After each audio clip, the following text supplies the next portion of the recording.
All right, boys. All right. What's up, guys? I'm back. Let's start this show. Let's get this going. Jesus.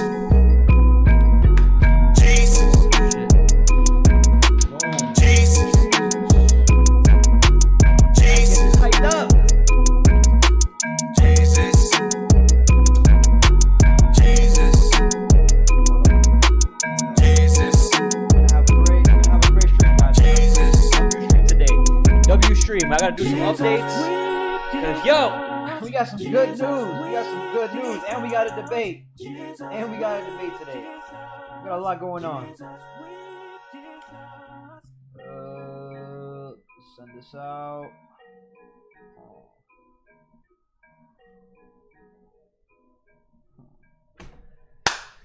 All right. Oh, God, let's see who's popping in. Let's see what's up.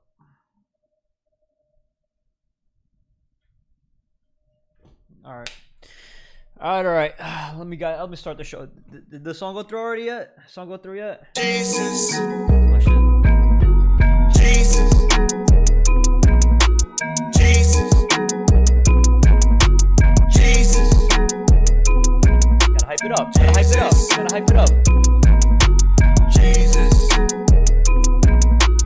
Jesus. All right. Let me stop that. I like the Jesus part, but anyways. Let's start real quick. I got to do a quick update because as y'all know, last time I was pretty bummed out. This was like 2 days ago. I covered Andrew Tate having lung cancer. And yo, thank whoever you like. But turns out Andrew Tate doesn't have lung cancer, man. Thank God, bro. Thank God. I mean, guys, Andrew Tate doesn't have lung cancer. I found out from Festify. The tutorial shooter did a whole update. Apparently, a lot of people looked at the documents and it's benign. So he's good. Even Andrew Tate himself tweeted on his Twitter, and he said pretty much he doesn't have lung cancer. So, he just has like a scar or a tissue or something. So it's benign. He's good. He's chilling. Good news. W. Breathe air. Dodged a bullet. So no sympathy for that, or no needed sympathy for that, because he's chilling, bro. In jail, I guess. So let's just look at the quick update. This is what I was looking at. Andrew Tate does not have cancer. Medical report. As always, shout out to Festify. This is what happens in this space. We're just so quick to sit here and report or talk about and give commentary that you're never really sure. But even in the last stream, somebody was telling me that the radiologist looked at it and said that it's likely he doesn't have anything. So, good news all around. W celebration. Guys, another update around the Andrew Tate cancer situation. It says breaking medical reports show that Andrew Tate's lungs are not cancerous. Alhamdulillah, because he's a Muslim as well. The Muslims are very happy. They've been praying for him, and the report shows it on screen as well from the same source that's leaking a lot of the information about Andrew Tate, constantly Spy News. Now, the other day, Andrew Tate's manager confirmed that there was... Yeah, bro, this is what got me, man. I was like, okay, a lot of people are asking me if Tate lung cancer story is true. Yes, it's true. I was the one driving him to and from the hospitals in Dubai. I don't have any more specifics to share. So I jumped the gun and said that he definitely does have it. I mean, when you look at the documents, it really looked like he had it. But it said May. So after we looked at the documents, I was changing my vocabulary from he's battling it to maybe battling it. So sort of problem with his lungs or something, but I'm pretty sure the tweet he linked in it had said that they was doing tests for it to find it, not that it is actually confirmed that he had cancer. It would have been mentioned in one of his letters by now. As you can see in the tweet that's been shared by everyone, it says Andrew Tate medical update, possible cancer. They're looking into it. You might have symptoms, was doing tests and stuff, but this other one is saying that it's not cancerous. So until we hear from wait, what? That have symptoms, was doing tests and stuff, but this other one is saying that it's not cancerous. So okay, he's having symptoms with his intestines. We hear from Andrew Tate himself. We don't know. But some good news to put in your ears for the Andrew Tate fans. It says Andrew Tate's biopsy shows that he does not have cancer and therefore can stand remand, meaning he can stay inside right now. It says the biopsy was performed at a private clinic in his country. A month later, the results show an absence of the cells, which is good news. Any more? Damn, man. Andrew Tate. Andrew Tate talks getting released in new letter. And then we already went over the CCTV footage, so I don't think we need to sit here and really repeat that. But that's some great news. Great news for Andrew Tate. He doesn't have it. I was over here kind of down by it. I was like, dude, that really sucked, man. But if you were to have cancer or be in jail, I'm sure you'd prefer prison, even if it is Romanian prison. Doesn't matter. All right, at least you have control over your mentality in there, and you know, cancer is something you really have very limited control over. Unless you have money, you have a better chance, which Tristan Tate showed us. So Andrew Tate's manager also confirmed there was no cancer found. Let's look at. I want to see what Adin Ross had to say, how he reacted to Andrew Tate having cancer, because we were doing those videos. So let's see. Andrew Tate has lung cancer. Adin live, even after finding out that Andrew Tate doesn't actually have lung cancer. I want to see his reaction. Why are you guys all spamming Tate has cancer? How do you guys see that he got cancer? Don't joke about that, bro. Andrew Tate medical update, possible cancer. The CT extremely alarming. Andrew Tate may have lung cancer. Urgent biopsy needed and a 6-month delay could be fatal. The reports he lost. What is that in pounds? 10 kilograms, 22 pounds. What's that in pounds? Like 20 pounds. Oh damn, that was fast, bro. He's quick with this. He lost 22. He had the same thoughts I had. Dude, he lost 22 pounds in jail? Bro, what the am I looking at, bro? Which is also a sign of cancer. Cancer could be incurable now. Oh, come on, bro. That was crazy. Oh yeah, that's what this is the exact tweet we saw. Because they were pretty much saying that he had like 6 months. I'm writing this letter. Hospital injury is currently being investigated. Could have 6 months. Yeah. CT scan. He was ease and MDT meeting has been. Time is of essence. Further delay the negative implication of physical health. Wow. So he's doing procedures and stuff in there. All right. Let me see where he gets to. Where you saw this? Where we watched this together. Death sentence. Waiting.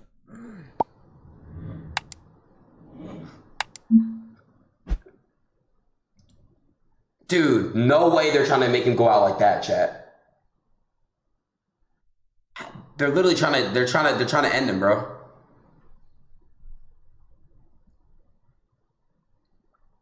I mean, you can't. That's too much, bro. You can't say they're trying to end him. Well, I guess maybe by keeping him in, that would be the way in which you would assume they try to end him. That's actually really, really, really fucked up. Like, this is super fucked up, bro.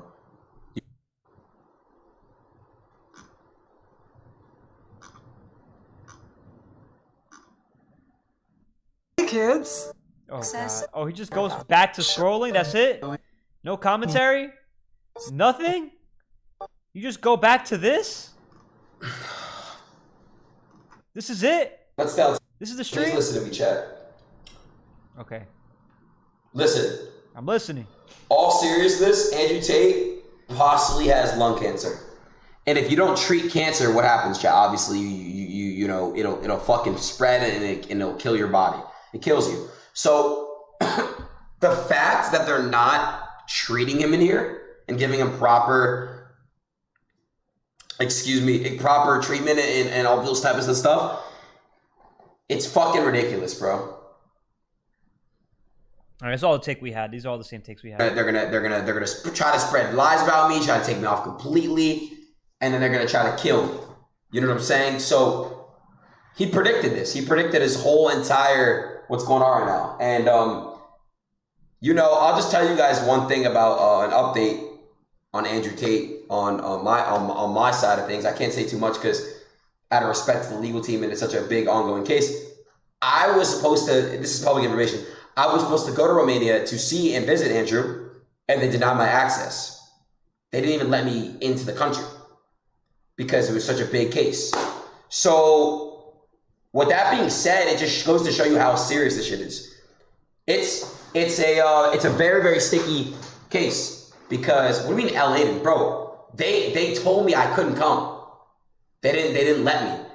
If you look what Andrew said, Andrew literally stated he hasn't been able to see his own cousins and family members, bro. Nobody's allowed to see him right now. When have you ever It's funny how his entire chat is like, call Sneeko, call Sneeko, call Sneeko, talk to Sneeko about it. Yo, what's up, Lenny? What's up, my man? been able to not see somebody locked up? When? So I guess, yeah, this is the update, man. So they have no evidence. And what you guys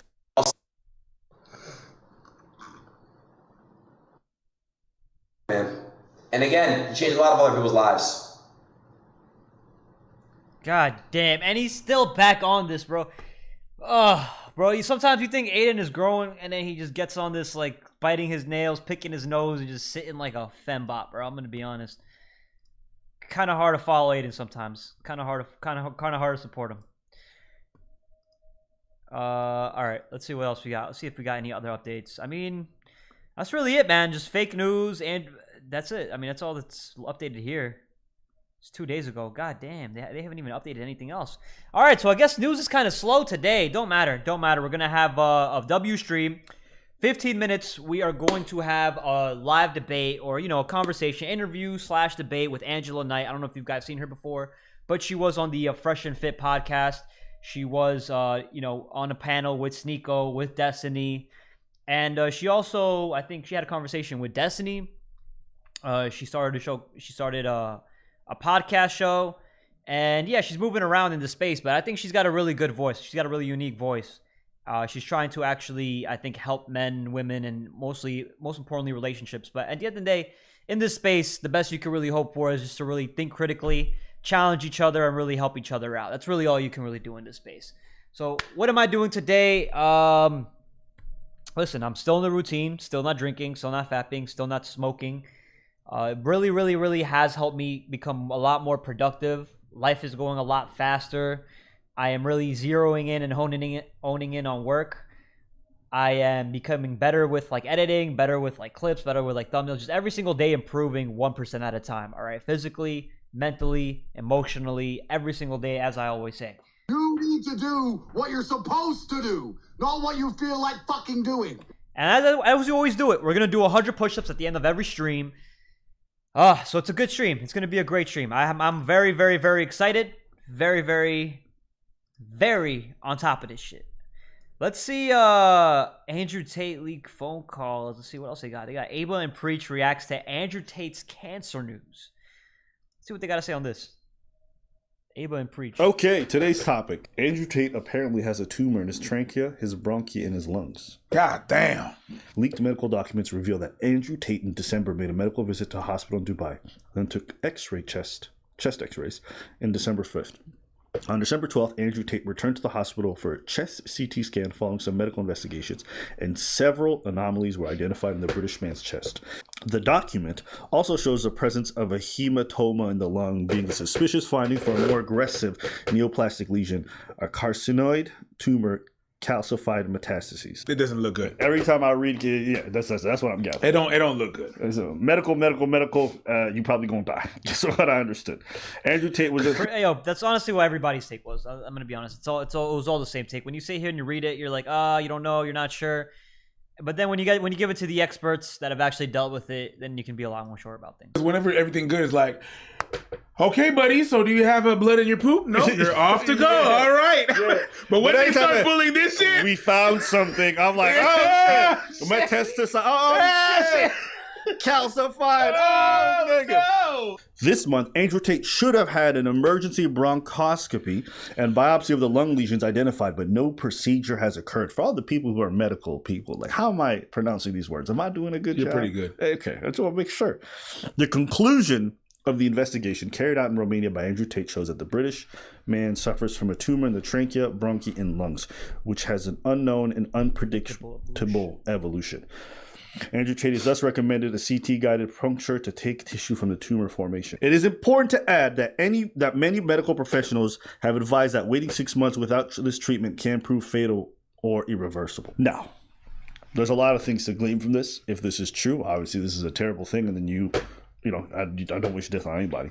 I will say, however, that this could be just a ploy by the the defense team to try to get him out early or try to get him out on something that will make him be able to travel for medical treatment. And so it's hard to glean whether or not this is true without looking at the documents ourselves. But it is interesting piece of information. A lot of folks. Interesting how his like mindset really turns towards like the defense in the case. Listen, what he's saying is true. That's very much a ploy that could be enacted, but like that wasn't really my initial response. My initial response was, "Damn, this shit is unfair as hell, bro." And I don't see why they would really do that. Well, I guess, no, I do see why. Because they would let him out. Some type of way about how this whole thing is unfolded. So I would just ask you, seeing all the updates and everything going on, what have been your thoughts? Whenever you're detained, you still have to have a humane way of getting treated. And if you are sick, you're supposed to be treated. So I don't know how much they got him from Romania, but at least be checked. And if it's true, then take proper steps, because that could be fatal. But if you want someone to be prosecuted, that person needs to be healthy. You want that person to pay for what they did? If they did something, they need to be healthy in order to be able to pay the time. Oh, they're still going to prosecute him even if he dies. I'm pretty sure they're going to try to keep all that money. Absolutely. That civil forfeiture, all them Bugattis, all that money that they froze, that goes straight to the police and the government if they were successful. Yeah. If you gain money from criminal activity, where do you think that money goes when they seize everything? Back to us. Okay. I mean, by us, I mean them. I will say this. There's been a lot of different updates as far as the whole medical thing goes. Like, would I allow him to go back to Dubai for like life-saving emergency treatment? No, because he's already proven to be a flight risk. They intercepted text messages and phone conversations of him talking about how they would run away to Dubai. Like so them getting bail. On one hand, I don't think that's something I have to see here and cover as well. The leaked messages of him basically trying to flee or trying to get help to flee. Politicians, I've heard something along those lines. We should sit here and just do a quick update and see what's going on with that. Right, that without pressing any charges, they're able to hold him in prison indefinitely, what it appears like. On the other hand, he has expressed the fact that he is a flight risk, so there is a reason to want to hold him, one. And two, I mean, brother, you left the UK and you chose his justice system. This is probably 40% of the reason I moved to Romania. People say, why did you live in Romania? And I explain my... Lenny, you said, didn't he get the surgery and his cancer is now in check? From my understanding, what Andrew Tate says, it seems like he's fine. He says there's like a scar in his lung. How he got it, I don't know how, when, or... I don't know. I guess there's so much little information that we reacted to, that we had. I really just jumped the gun, I'm going to be honest. I really jumped the gun. Reasons. One of them is the Me Too era. I like the idea of being able to just say to do what I want. I like being free. And if you're a man living in England or Germany or America or any of the Western world right now, you've decided to live in a country where any woman, any ex, any fucking bitch who works at Greg's who you bought a pasty from, at some point in the future can destroy your life. Romanian courts, oh no, not a court in Romania. Dude, they're corruption free, as we all know. Put me in jail. I'm gonna walk in here with a pile of money like this. Boom, boom, this some hoes, this sells mine. I'm ready, put me in jail. I don't give a fuck. Take my court case, shove that in my mouth. Get me out of jail. I'm not gonna lie, bro. These clips are kind of cringe to watch, but it's like, it was funny then, and now when it happens in real life, it's not really that funny. It's like almost you should have never really made these jokes, to be honest. But Andrew Tate still, he's not complaining about it. He's not whining about it. He's just taking it on the chin like a man, as you should. If you're gonna make jokes like this, just take it on the chin as a man, bro. Which is what he's doing in jail. Since you're guilty, I said get me out of jail. I'll go see a lawyer to talk about the law. I've committed multiple felonies. How much does it cost to make this all go away? You talked about how it's a joke, and now that it's being turned on you, it's not that much funny. He's not complaining. You guys are big broing him and looking down on him like he complained about it. He didn't complain about it once. He's trying to do what he said he was doing in those videos. I guess I don't know. We gotta really look this up though. One talking crazy about them loud. Okay, at some point you gotta also understand you chose this environment, so that's some accountability that you gotta hold in terms of an L right there. But I don't think if this is happening in North America, I would think it's unacceptable to hold somebody for that long without charges. But that's also why I choose to live here. Best believe there's plenty of places in the world that I could live at where there's less taxes, where there's less, surveillance of certain things. But guess what? There's also traditionally less rights. There's also less freedoms. There's less forms of justice. So every country's got a trade-off. People want to do this whole thing. I'm gonna go here and fix all my problems. Like, no, you just trade in your problems for a different set of problems, and you just have to figure out which problems you want to deal with and which ones you don't. Oh.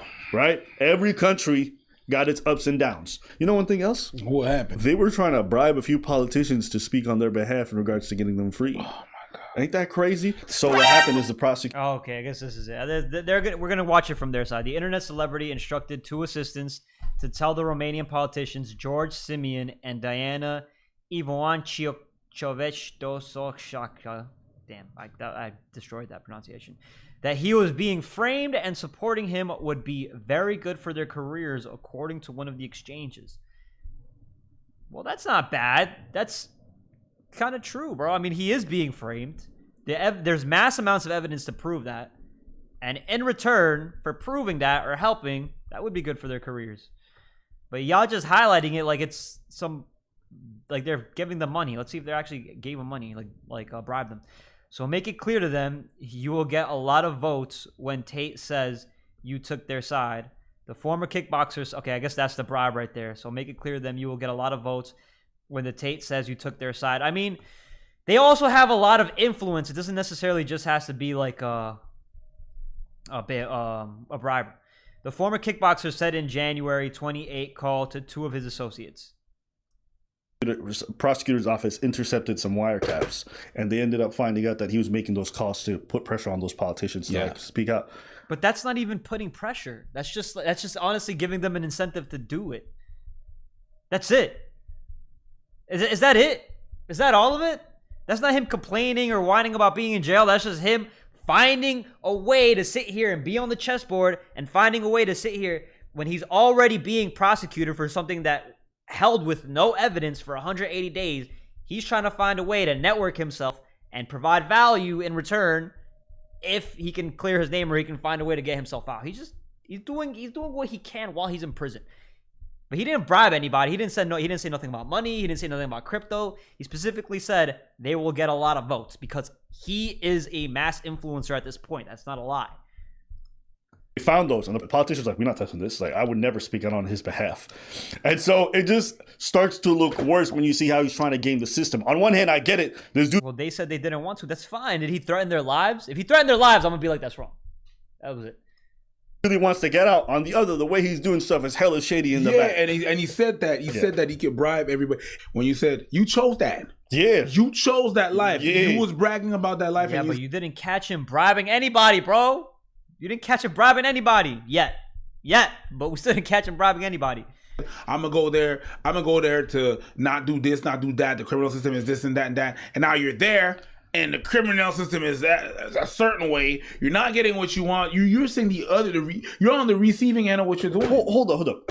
I will say this. We have to be careful not to be like, oh, Romania is just this corrupt country. People just talk like that. Like, these people have no laws and anything like that. Like, they can just be bought. And you find out, actually, no, these people do have certain values. Now, you might not believe that. You might say it is absolute corruption. And you're entitled to your opinion. But what the people over there feel like is like, no, this is how we do it over here. This is our form of justice. They do these things. Like, it's not the first time that this prosecutor has gone after crime figures or people who run organizations. So people who are not from there are just looking at the judicial system, Romania, like corruption.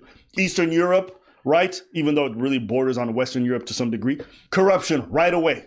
It's like, it's a bit also disrespectful and a poor way to speak about a country that you know nothing about. To just say anything that isn't the West is inherently corrupt. The only reason that they're doing this is for money. It's like, what? Bro, the way I've seen those countries, Slavic countries and, Romania and whatever, okay? Eastern Europe. I feel like every country in the world. Guys, here's the thing, bro. You got to be careful with these guys. These guys, every single time they say the words, I feel like, it's my opinion, they're always making up circumstances, depending. You never get anywhere in a productive conversation speaking with I feel like. You just try to play on other people's emotions. I feel like this. Guess what? You still haven't figured anything out. You made a stupid-ass conclusion. This is a dumb analysis, I'm going to be honest. And it is what it is. I mean, it's hard to take these guys seriously when their entire evidence is, I feel like, boom. The part that they did get right, and I'll give them kudos here, is they used Andrew Tate, what he said. Then they brought up that message, but that message didn't correlate with what he said. Andrew Tate said, I am going to bribe these guys. Cool. We all know Andrew Tate is very, very, very personable, very, very trying to like be this bad guy, be this mafia boss, all this and all that. And now when you bring up the evidence to see that he's corrupt, the evidence doesn't show that he's actually corrupt. So like, bro, like why can't y'all just see that aspect, bro? I'm trying to be very critical. I'm not even trying to take Andrew Tate's side. At the end of the day, I'm sitting here and also saying, hey, he messed up by saying things like that because now the court system won't let him go. Now the court system won't let him go, and they're using those clips that you just played to keep him in. And nobody's complaining about that. Andrew Tate's not complaining about that, and he's not bribing anybody as he said he would. So, I don't know, man. Like, these guys, they just speak with I feels and opinions, and they don't actually get to the point of what you can learn. And like I said, it's very simple what you can learn. You can learn, don't sit here and say things like that online for attention, and then, you know, get caught. I guess, you know, he didn't even get caught, bro. He basically, he pissed off the wrong girl, bro. That's what Andrew Tate did. He pissed off the wrong girls, and now he's in prison. Because people like this go off, I feel like Andrew Tate is going to flee the country. So yeah, I don't know. That's my opinion. That's my opinion, I guess. Yeah, because or that's my analysis on the whole situation. Okay, let me call up Angela Knight. Let's start this debate. Let's start this conversation. W combo. I hope this all works. Hello? Oh no, I can't hear you. No, wait. If you go to mute, if you go to the mic, press the right button. Or if you go to the camera, press the right button too. There should be like the options there. You can hear me though, right? Okay, you can hear me, but I can't hear you. Why?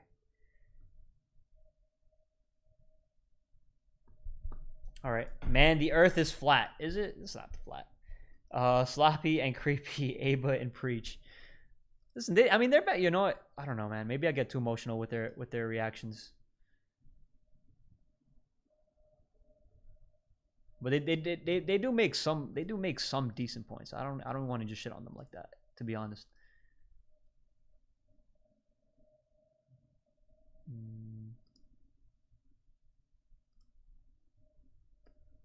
See, I was just using this today. Kind of worked.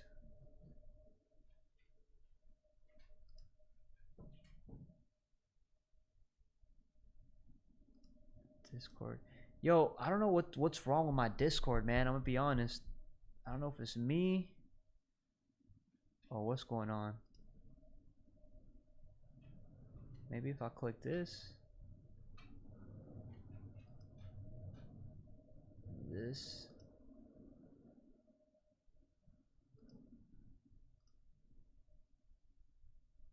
Is it us? Is it me on this end? Voice settings. Hello. Oh shit.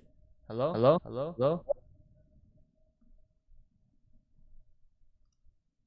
Video work. Hello.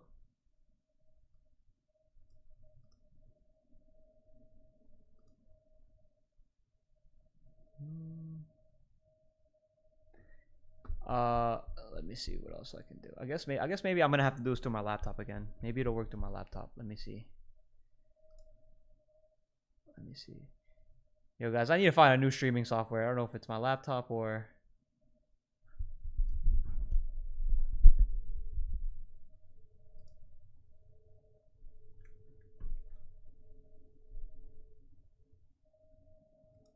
Hello.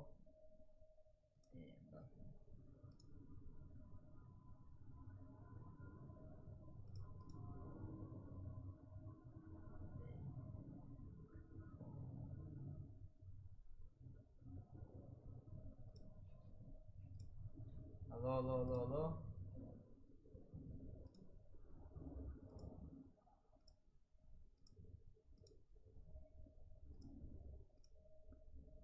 God damn, bro. It has to be me, bro. At this point, it really has to be me. Andrew Tate knows the earth is flat. check the clip.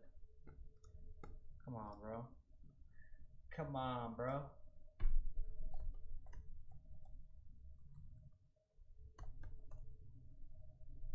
Yeah, I can go on StreamYard. Yo, guys, what are some good streaming softwares I can use real quick?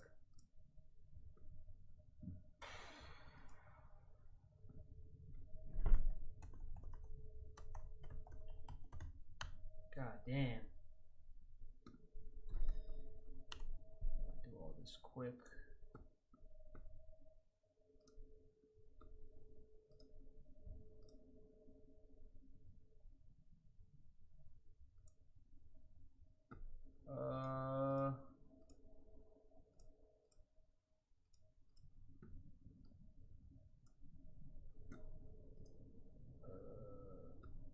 StreamYard.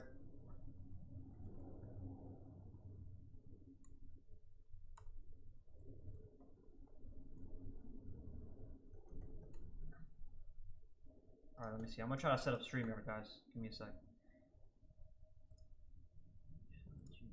God damn, bro. God damn. So how you think Andrew Tate's gonna do? Y'all think he's gonna be free or not free? No, I'm not getting this.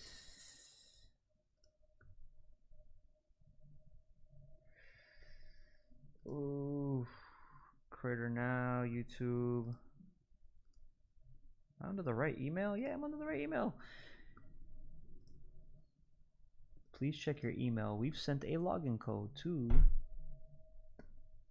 If you didn't receive it, troubleshoot. God dang. Check the spam and junk.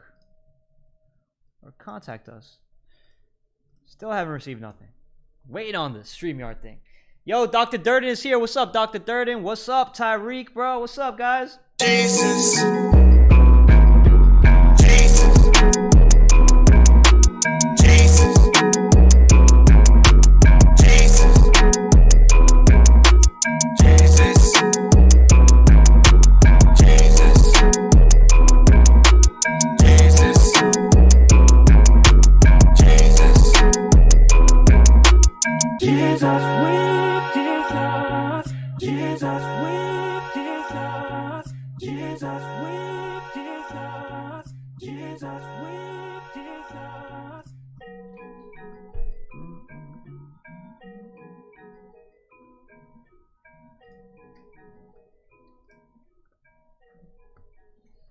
Yeah, man, bro. This is why I hate StreamYard, bro. StreamYard's not sending me nothing. I'm trying here, guys. I'm trying. I thought Discord was the best thing to use for like video calls and all that. I tested it out this morning. It worked just fine, bro. I guess it's like hard to set up. But gsmv96@gmail.com. If you didn't receive a code, click here to troubleshoot.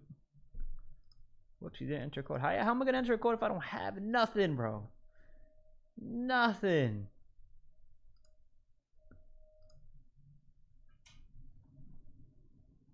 Yeah, I got nothing. Goddamn. Just a sitting duck right now. Just a sitting duck. Alright. Let me see. Need some IT help? Yeah, bro. I mean, I think I got it all set up right on my end, man. I'm not gonna lie. Video me on here again. Okay, cool. Let me see if this works now. Should work. How do I do that? Okay. Maybe I can end this. Join video call. Yes, hello.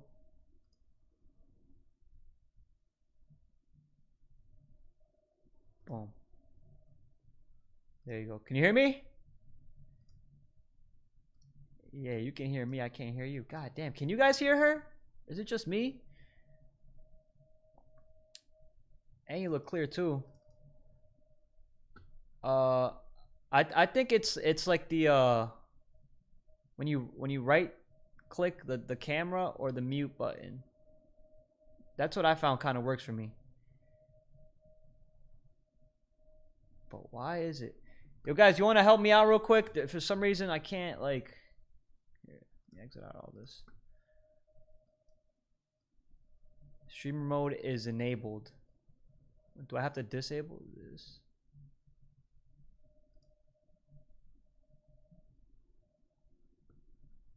No, this works. LOL, nope, no sound, can't hear her. God damn, bro.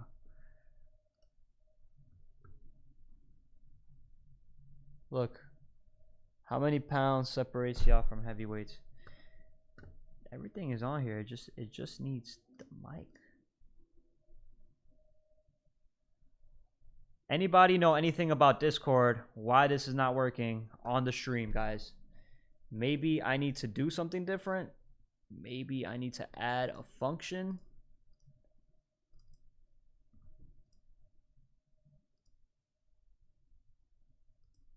It just has to be sound on my end. Free soap. What's up, brother? How can I fix this? What can we do? I have voice settings. I have output service. I have all this set up towards VR 1 HD. Oh, MacBook Pro speakers. Maybe this is it. Hello?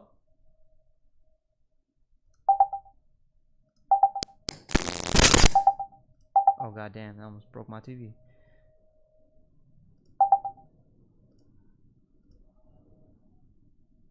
I can't hear nothing. I'm starting to think it's me. Hold up. Let me see if I can play a video. I don't know if it'll work. Maybe it's my TV. Maybe it is me. Something wrong with this. Hello? No, the videos work. It's cool that she's sticking with. Yeah, the videos are working. I can't hear nothing. You want to try the StreamYard?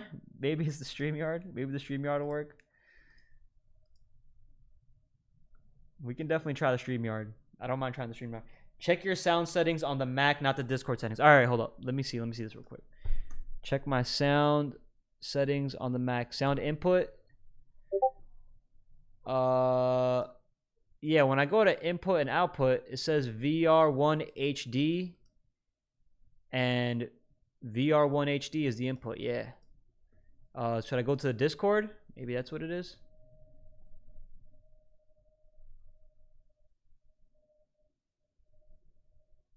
Oh, damn. Discord. Let me see. Who is the guest? Angela Knight. Check your sound settings on the Mac or Discord settings, or is just Discord? Can you hear sound on another app like YouTube? Yes, we can hear. I can hear on YouTube. I can't hear on. I just can't hear her on the Discord. Maybe it is the Discord. Hold up. Maybe if I just open up the Discord real quick.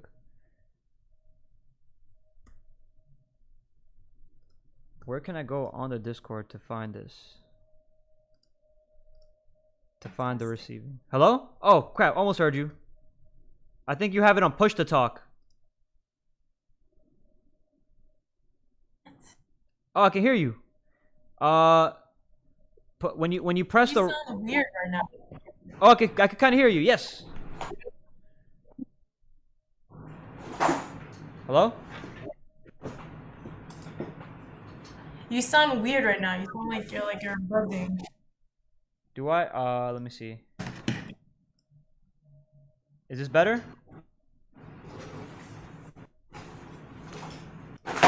What's push to talk? Click on voice and video on Discord. Click on voice and video on Discord.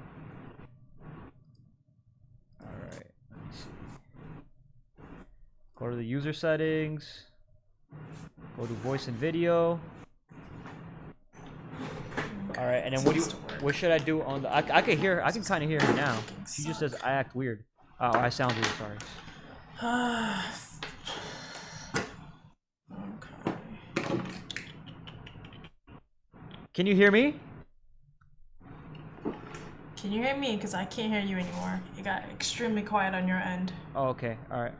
Can you hear me now? No. Damn, I can kind of hear you.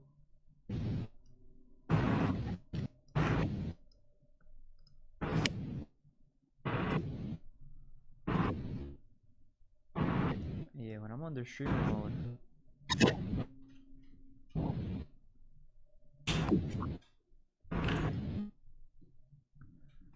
Voice video.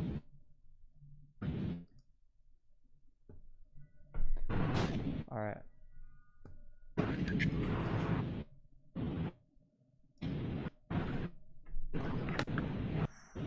Testing 1 2 testing. Testing 1 2 testing microphone. I can hear you. Hello, hello, hello. Hello, hello, hello, hello. Under voice settings. Yeah, I can hear you. Can you hear me? Hello? Hello? I can hear you. I can't hear you. I can't hear this. Damn, what is going on with this? This is technology, bro. Then make sure input device and output device are correct. Yeah, they're both right. Under voice settings, we do this live. Yes, we do this live, guys. We do this live. Drop a like, ninjas. Everyone I'm drop. gonna record you. So you know how you sound like. Say something. Hello, hello, hello, hello, hello. Again. Hello, hello, hello, hello, hello, hello, hello, hello, hello.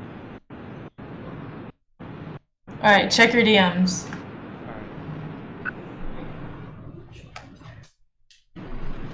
Sounds like it's in.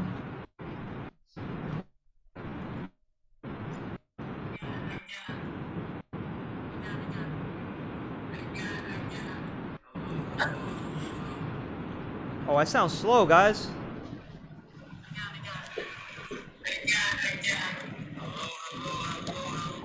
Why do I sound like that? Yo, the Matrix is attacking. Yo, I don't know, bro. At this point, I think really the Matrix is attacking. I've done these. Oh, God. Okay, what you do? Oh, disconnected my... What are you doing, dog? Relax. Hello? Yeah. Damn, man. I don't know what to do, bro. Guys, look.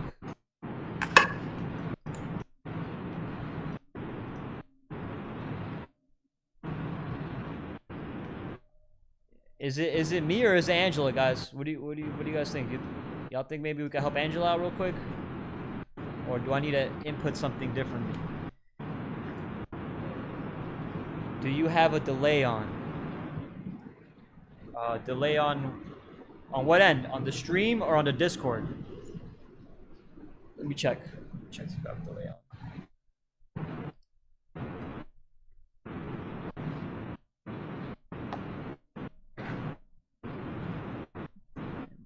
Delay. It says streamer mode is enabled. Go to settings.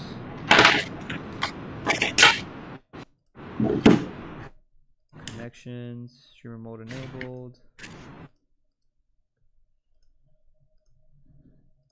Okay. Let me see. Messages do. Open H4 codec. Accelerated encoding, hardware acceleration, AV1 H code, suppress background noise from your mic.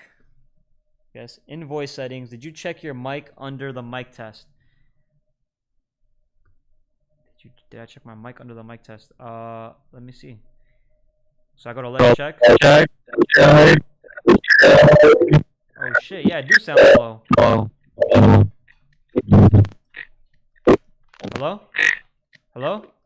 Hello? Hello? Hello? Hello? Hello? Yeah, I sound like... I sound like... Hello? What's push to talk? Push to talk, release, delay. Alright, what's this? Alright, I'm gonna need y'all help, guys. This is what I got going on so far, bro. When I hit voice activity, it like... slows me down or makes me sound dumb. Hello? Hello? Hello? Hello? Hello? Hello? Hello? Hello? Hello? Hello? Hello? Hello? I'm gonna go to push to lock. It says push talk release delay. Hello, hello. She was on Fresh and Fit in voice settings. Hey guys, I really need y'all help, boys. I really need y'all help. We got a lot of y'all guys in here. Y'all gotta help me some tech of this shit. Change your input sensitivity. Okay. Input volume to what? Low here? Hello, hello, hello, hello, hello, hello, hello, hello. You can barely hear me here. But maybe this will work. Or input sensitivity. Where's that? Input sensitivity. Automatically determine input sensitivity. Okay, so if I do this, okay, cool. So maybe if I do this. Hello? Hello? Hello? Hello? Hello? Still sounds weird. Still sounds weird. Keyboard voice activity, okay.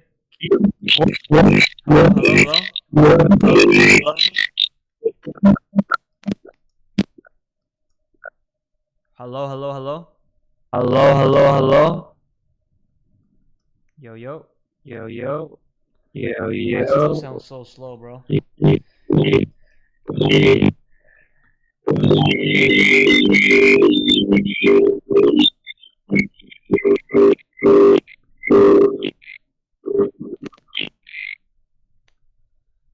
Install screen name. Install screen name. This just sounds bad, bro. What the fuck? Maybe if I change this? Hello? Hello? Hello? Oh, hello? Hello? Hello? And hello? And hello?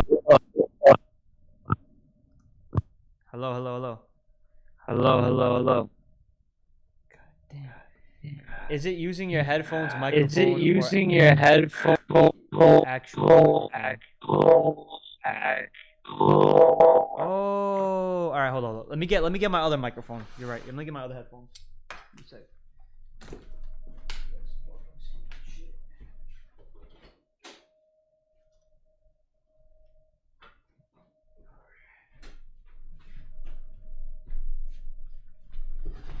Might be that dumb shit.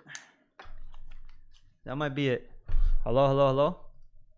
Hello, hello, hello, hello, hello, hello, hello.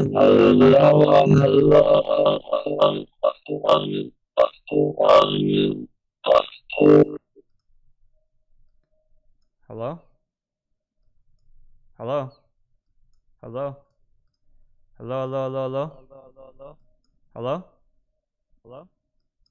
Hello. Hello. Hello. Hello. Hello.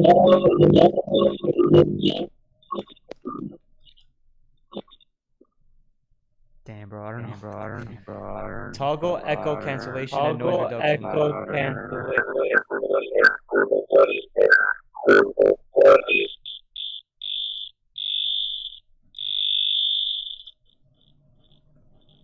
Hello? Hello?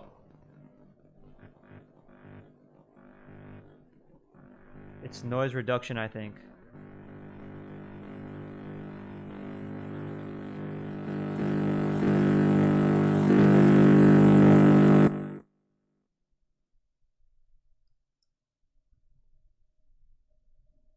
So it's all my end, bro. It's all my fault. It's all my.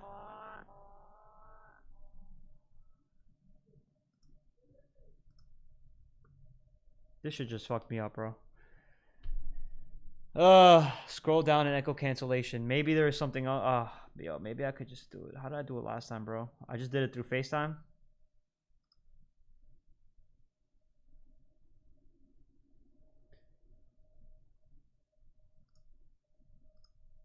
Hold up. Let me see.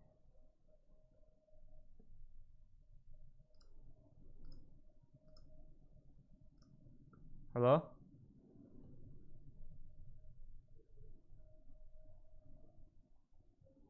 Maybe unplug the plug and mic back in.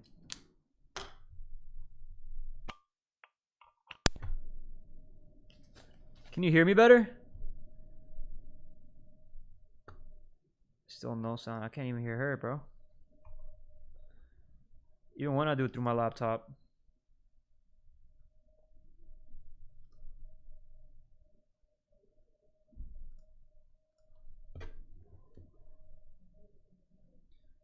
Damn, guys, damn. L stream. I gotta figure all this shit out.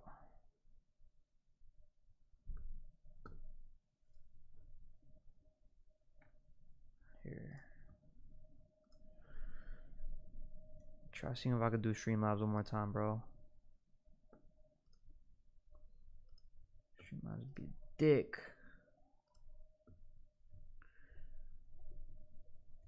StreamYard.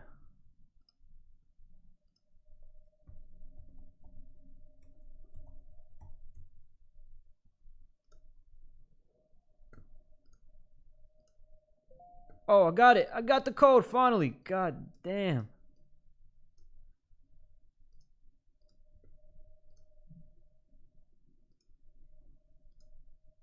What the fuck?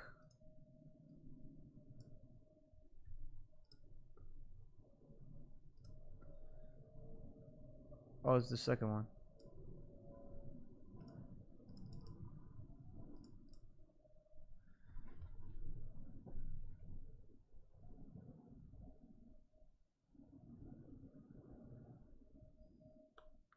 Shit is killing me.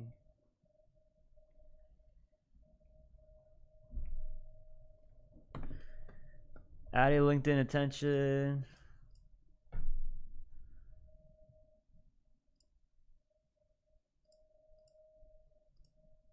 Can I just have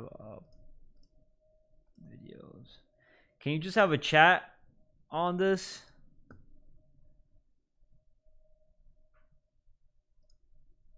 Embedded. Hello.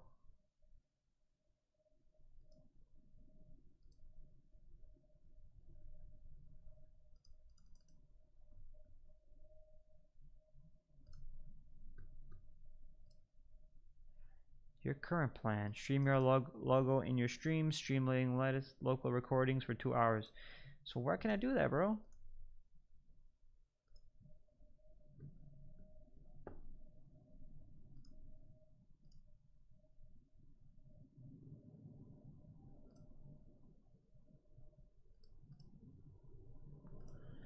God damn, bro. If I'm gonna have to end this, you sound like Chewbacca on my end. Yeah, I know. It sounds terrible. Also, is Angela the woman who used to work? Yeah. Yo, guys, is there anything? Should I use Zoom? Is Zoom a better one?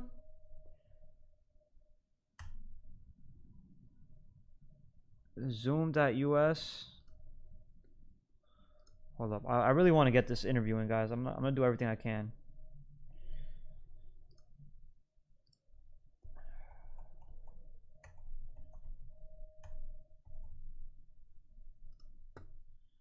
Streamer's being a dick.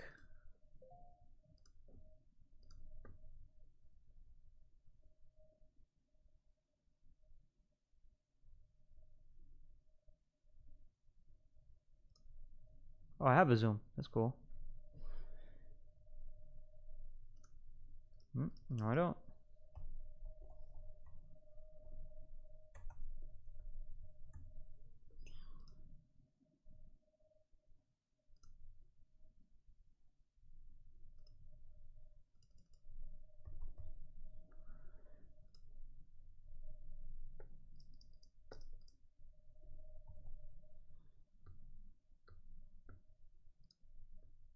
Doesn't matter. Can you have a host?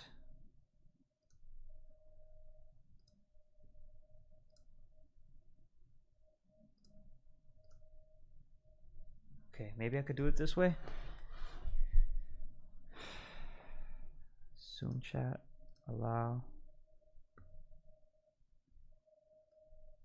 Alright, boys, I'm trying to do it. L Matrix.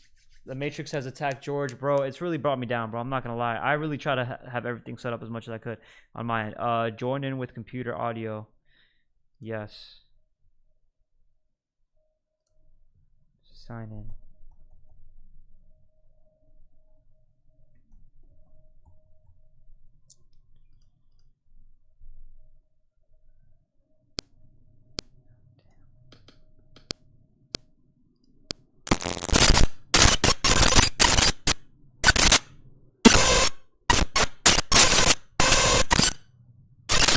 Yeah, what the hell is that?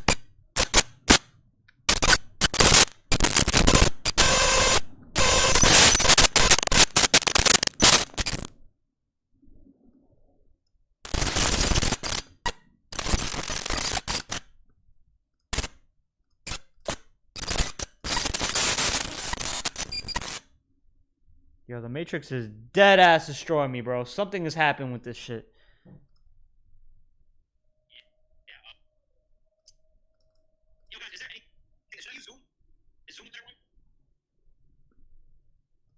What the hell happened with this shit?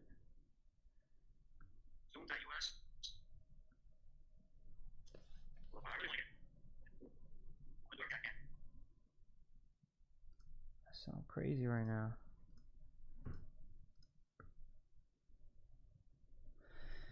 Maybe I can do this. All right, maybe I can do it like this, guys.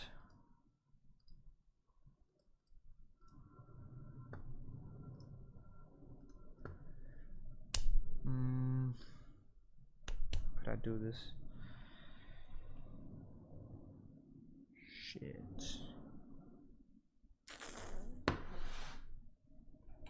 I have a wire I could use.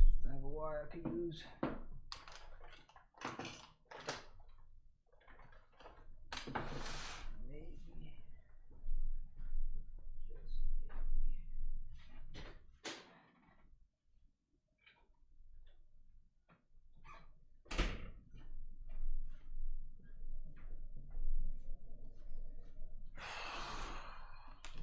God damn.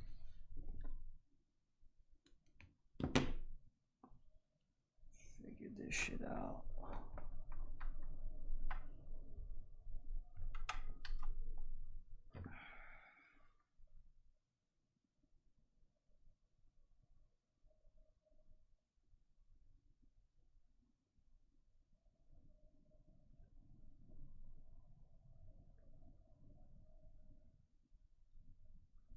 Damn, let's see if this will work.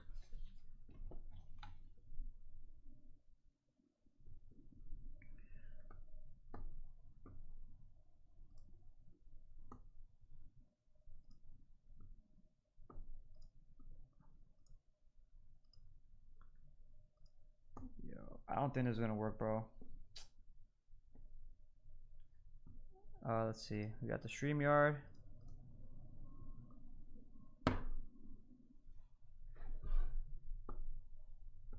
Your browser doesn't support StreamYard technology. Bro, what the fuck?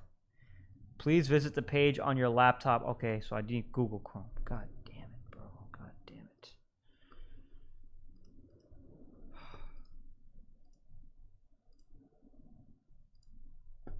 Copy link. Google Chrome.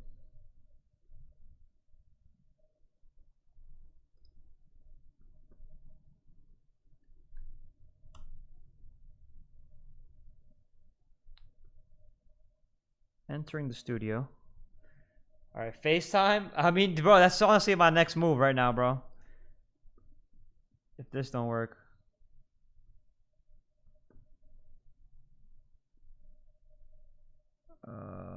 Let me see. Hello.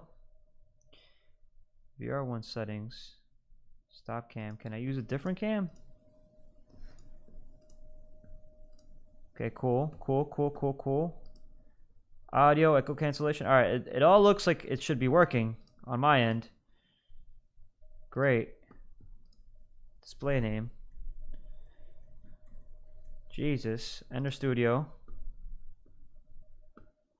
You are backstage. See what's up.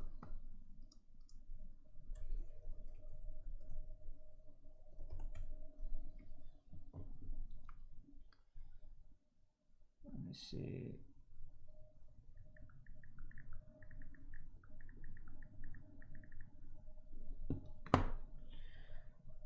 All right, let's see if these work, guys.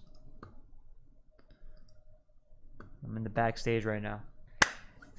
Oh, crazy. Zoom is limited in time, 35 minutes. All right, fine. Try Google Meet. So the Matrix must be female. The Matrix must be female. That's funny, bro. Yo, this is crazy, dude. I've never seen a stream like this. I'm the most unprofessional streamer on this planet.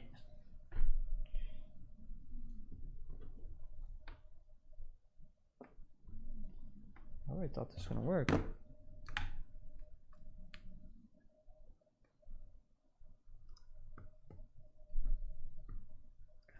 Only the host can see you. The host may add you to the broadcast at any time. Be ready. All right. So we're just waiting. We're just waiting.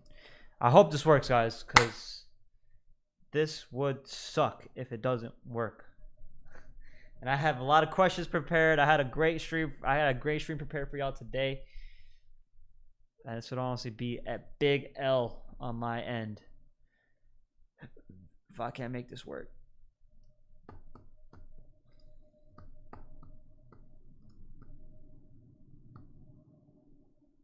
Set Chrome as your default.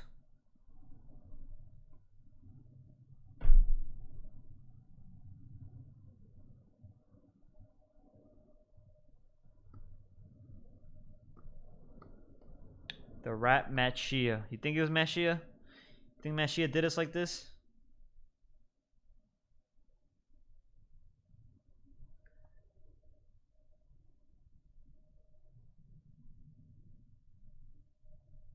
Yeah.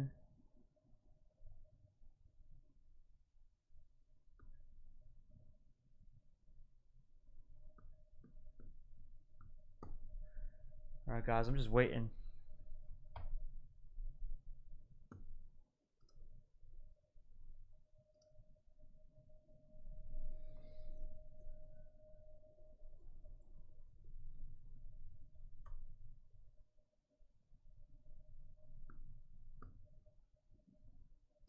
Closes my voice disconnected because I'm on another location.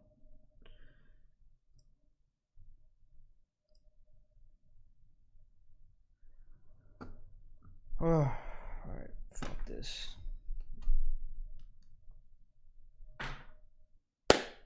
Fuck this. Alright.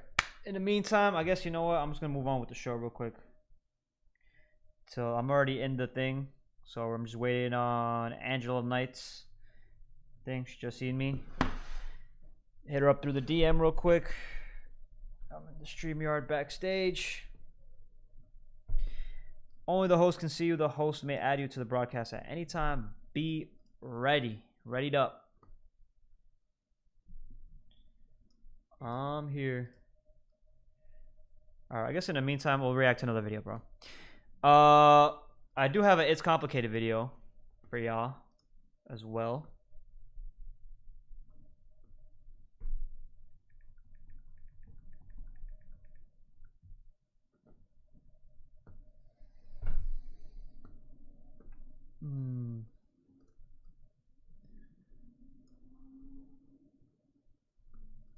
Powered by StreamYard. Alright, that's it. Alright, we've got in the meantime, while we're waiting for Angela Knight, we've got Blame Society. Oh, you got it. Shit, cool. Can you hear me? I can hear you. Can you hear Yes, me? I can hear you. W, Angela Knight, save this whole stream, bro. God dang. I suck. So it worked. Does it work? It works. It works. I can hear you. Good. Are we good to go? We're great to go. Yo, F Discord. Discord should get canceled. Discord's bot. It's run by the Matrix. Just fix myself real quick. Oh crap! I'm so happy. I was honestly just about to be in my feminine right now. All right. Angela Knight, welcome back to the stream. Yo, the set's looking nice. Everything's looking cool. Thank you for coming on as always. Yeah, catch us up on what you've been up to real quick and what you've been doing recently. I mean, I moved to Miami for an original podcast that was invited me here to be a co-host, and let's just say Miami gets the best of most people. So directions turned, and I don't get hung up on things. And long story very short, I like to help people individually. Hopefully, eventually as a community. So I turned into a relationship coach. So Yeah. I love podcasting. Don't get me wrong, but monetizing on podcasting and living in Miami is not ideal, especially when you're working from the ground up. So I want to brand myself first, and then go back into podcasting eventually. Okay, yeah, that's great. Yeah, because you were doing really, really well on TikTok, but then TikTok, TikTok is so hard to grow on when with the topics. TikTok. Yeah, with the topics we talk about. I mean, last time I spoke to you, I was on a roll, 78,000, then took me down, and now I'm trying to get back up there, but it's not the same. But I think you had a very strong connection with your community, and I think you do have one of those unique voices that can honestly like help a lot of people out. At the end of the day, like I was saying before, is that most people in this space, at the end of the day, it's just about like critical thinking, analyzing, and trying to deconstruct, and more importantly, trying to understand the woman's shoes and like the man's shoes, right? Right. So yeah, so I do have some questions for you. What are your thoughts on Myron's book, Why Women Deserve Less? I mean, I don't really keep up with that side of the world anymore. I'm not gonna lie. I think that from a marketing standpoint, he's doing what he needs to do to make money. I think it's very narrow-minded because I think women do some stupid shit. But I did work with men in the red pill community, and they can be quite feminine. Also, I'm not gonna lie. They can mask it very well with anger and hurt, but it's turning into men versus women at this point. So you ever seen like girls who walk around and says men ain't shit? Well, it's the red pill is turning into that. Yeah, I mean, there's a lot of guys that are frustrated and confused in this space, right? And the biggest thing about the red pill is that the red pill itself doesn't solve problems. It just shows you the problem, right? I agree. So a lot of these guys will just watch the red pill content. They'll just watch these girls talk. They'll just click on the highlighted versions, but they won't take the next step to like critically think about how to actively change their life. And I think that most influencers, I do think my Fresh and Fit do a great job, but obviously they don't get as much views on the self-improvement aspect as much as they do on the like exposing women's mentality. And guys can fall into that victim of like that victim mindset, or like that rage, just kind of raging out. And I'm sure you've worked with guys like that as well. But more importantly, the book isn't really about like dividing us more. It's more of getting guys to really understand women and to basically stop simping for them. Like if we're simping, that's what's causing that frustration, not understanding what women actually want. Because for the most part, when you listen to a woman and ask her what she really wants, she's going to tell you, and then she'll choose the opposite. So that's why he's like, this book doesn't call for refusing to help your fellow human if it's a woman, nor does it call for refusing to work, interact, or socialize with women in the society. It is to prevent you from wasting your resources on the unreciprocated romantic pursuit of women to the point it ruins your life. So that's the first page in the book after like Why Women Deserve Less. If you can get over this cover, that's like the first page in the book. I hear it. Yeah, I think he does that for like an emotional trigger. Like I'm not really an emotional person when it comes to things like that. Like I said, I understand the marketing standpoint. It's genius, but I think that for me, because it's a conflict of who I used to work with, I don't touch. Like I want to do when I'm done with something like an entire community, I just don't fuck. Like you're not gonna see me hanging out with your homeboy if I break up with you. That's just not my style. Yeah. So because the people that I used to work with was affiliated with them after I decided to quit, I didn't think it was necessary to continue just being around that bubble, even though we all live like in the same zip code. Yeah. So. Well, I think as a relationship coach, I mean, you tell me if I'm wrong, but as a relationship coach, like understanding that most men are in this space now, and you're saying they're getting, the more they consume this content, the more they're going to be raging out. I truly think that this book is like one of the eye-opening things for most guys, and they have to really understand it. And like, as a relationship, if you're like the coach, you got to know all sides. You got to know all teams. You got to study everybody's habits. You got to know like, just to be able to really understand the solution to the problem. So I guess my next biggest question is, what do you think is the biggest problem in the red space itself? I don't think there's anything wrong with the red space. I think it's people that are joining new, fresh, because people like to join new things and feel part of something. Yeah. It's like that with, Well, not wrong, but like, what do you think a problem is in the space itself? I don't think there's enough depth. I think that it's just, like from what I've seen, I understand the red pill means it's, to see the reality world for what it is. Yeah. But you have people that are going into it for emotional reasons, mental reasons, and it's not going into depth of how to heal internally. It's more so strategizing and how to deal with fucked up women in a sense where you're just pulling back. But I genuinely feel like everybody is a little fucked up, and we all have to find someone that we kind of can find that complementary relationship. And the red pill space doesn't actually teach you that. It teaches you discipline, emotional discipline, but it actually doesn't teach you how to strategize life. Like you know, like I'm into Robert Greene. Like all the Robert Greene books goes into depth about how to shut. It's like it's conquering your power. Even if you are a weak bastard, there's ways to conquer even your most weakness skill. So that's what I think that the red pill's missing. Okay. Yeah, I mean, absolutely, for sure it is. And like I said, that's why it's definitely onto the influencers themselves that speak about exposing these women. You know, it's on them to find viable solutions for what men are going through, right? And that's why I think that one of the biggest things that you can really do as a guy in this space, if you're feeling very frustrated, is kind of join these little communities that, you know, a lot of people say echo the same thing, but more importantly, like they label a problem or they clarify why they're there. You label the problem and then you try to find a solution. And then every man has their own different way of life. They all have different systems in place to be able to solve those solutions. Do you think men should take dating advice from women?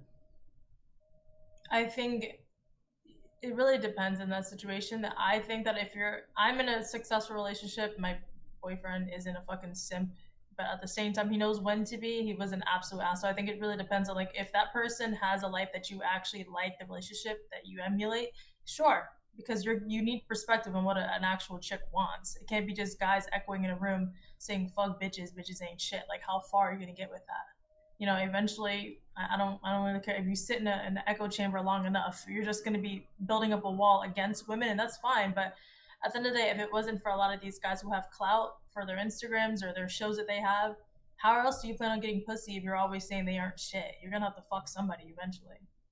Yeah. So pretty much like, well, I guess, you know, the original question really was like, do you think men should really take dating advice from women? So what do you think? Where's some viable, like an actual example of where he really should take it, and then where he should kind of like be very weary as to like not fall into that? Because I think, like you were saying, like just to clarify the point where you were saying a guy can fall into an echo chamber and kind of just like put up a wall against a woman.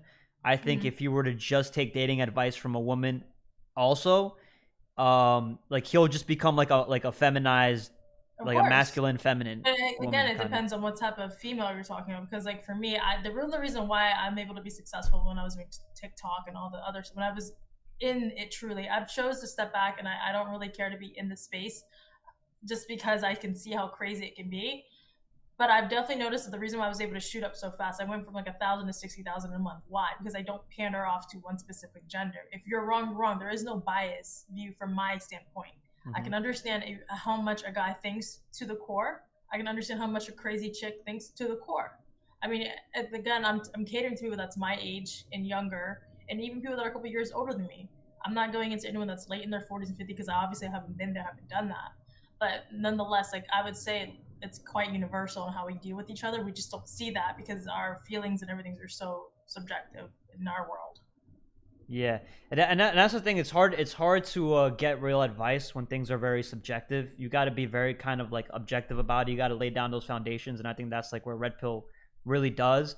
And my biggest thing with like women that kind of like help other guys, like give them a dating advice, I think it's really like hard for a woman to give dating advice because she's never been in a man's shoes herself, and advice really comes from like a person who you want to emulate and you want to be like. And for the most part, men who want dating advice they don't want to become a woman. They want to become the man that like essentially is building that relationship or is in that relationship. So yeah, I mean that's like my like little like pushback on like I get it. I get what you're saying, but I would say that there's a balance in everything. It's so extreme to that degree that you can do what you want. Like men can be tall, they can make a lot of money. You can get all the attributes to get a chick, but you're never going to actually like emotionally connect with that person. And that's one thing I think the red pill space is missing. There's a reason why Andrew Tate kept his life very private and discreet, because that's something you can't even teach to some folks. Some people just don't have it. Some people just have just enough to just get the chick, make a living, and then just pretty much run her world. And I just don't think that's healthy. I like the way that the other red pill guys are running it. Like, cool, if you want to be with a chick who's just a dumb bimbo girl who basically just sucks your dick and you tell her how to eat, sleep. Most people that I deal with, most of my clients are literally their network is like millions. They don't after a while of exposing yourself to that, you get tired of talking to a bimbo. You're like, damn, the chicks that are in their 30s are too fucking dumb and too broken. They're too callous. And then the chicks that are in their their early 20s, they're easier to deal with, but at the same time, you can't even have a mental stimulating conversation. So there is no in between the middle. So how are you going to get that ever? By just being in the red pill space. So that's very important what you said. You're very right, because what I to give myself pushback and you know, to where you towards your like towards agreeing with you, is that, you know, a woman can say the right thing. She can essentially give the guy the right like suggestions. Like she can essentially say like, hey, like don't do this, don't be so needy, don't like text her all around. And I think that's good that a woman is able to do that and able to give that kind of like suggestion. But when you really start to peel back the layers, and this is what I think is very important with like any influencer, anybody that's trying to make essentially kind of money, right? Is when you look at the intention and you start to peel back the layers, you start to reverse engineer. A lot of the times a woman, she'll get tripped up like on when the guy's like, okay, I don't text her, so now what do I do? Like, and then why am I doing this? And then she'll kind of trip up because she's never really been in that man's shoes. I think in the red pill space, as you grow, it's only going to be the people who grow is the same people that grow like in anything in life. Or, for example, like mixed martial arts, right? You go in as a white belt, 100 white belts go in, only 2 people are going to end up being black belts after years of dedication and hard work and discipline, right? So it's the same thing in the red pill space. You understand all these problems. Now you have to start not just learning about it, but you have to start applying it to your life. Once you're going to learn through trial, you're going to learn through error, you're going to learn through different systems, you're going to learn through guys, for example, like you said, Andrew Tate. Yeah, he doesn't show a lot of emotion, but he does. He really does, because he really does say things that like he really has learned from his past mistakes. Like you were saying earlier, a lot of guys are gonna get tired of that bimbo, of like all those bimbos, and like I think it's important to go through that phase as a man, going through like these mindless bimbos, because one, you know you can get them. One, you've already dealt with them. Every woman, you know, whether you're dealing with a girl with the crystals, whether you're dealing with a girl that's like very innocent, whether you're dealing with a girl with a high body count, whether you're dealing with a girl that's very masculine, these are like all the kinds of women I've dealt with in my life. They all shit test you in different ways. And you need to be able to go through those tests to be able to understand what you want in a girl. And then when you get that girl, you're going to be able to hold her down, because you're going to be able to hold your frame and understand, hey, this is what I want. This is what I'm looking for. I understand what your purpose is in my life. And what a woman does, how she brings out that emotion in a man, is when a man knows what he wants, he's able to tell her like, hey, do this for this exact reason. Or he knows kind of how to like finesse, he knows how to kind of joke around with her, but also like be stern. You know what I'm saying? Like he has his boundaries. He kind of holds that frame. So and I agree with that. Right? I'm sorry. What I meant, yes, I agree with that, but there's an elevated level that comes to that, because it's like, when I first started dating my boyfriend, it was like that. He had to implement a lot of these things, because I was one of those chicks and I didn't know my direction and I was masculine and all that crap. Because usually when you come from a broken home, that's the tendencies that you pick up. But when your partner, as a man, you are very stoic and you're calm and your demeanor is different to a sense where like how you move should affect your partner. You shouldn't even have to fucking tell me. My partner doesn't have to tell me, hey, I need you to cook. I need you to do this. I need you to blow. He doesn't have to tell me any of that. I just feel it. You just know it. And if you're just too hardcore into the red pill space because you're so into being told what to do and how to live, you're not going to feel that. And I focus on feeling. I focus on strategizing. I focus on like understand, like as a guy, I was in the red pill space, so I know exactly how men feel. My partner, the way that I've got my partner to shift, the way that he's gotten me to shift, it's been a complementary relationship. So at the end of the day, we're not two fucking simping on each other. I'm not running his world and he's just saying yes ma'am to me. It's not like that. So at the end of the day, I get it, but he was just like some fat loser and I'm like running his world. Sure, we can say that.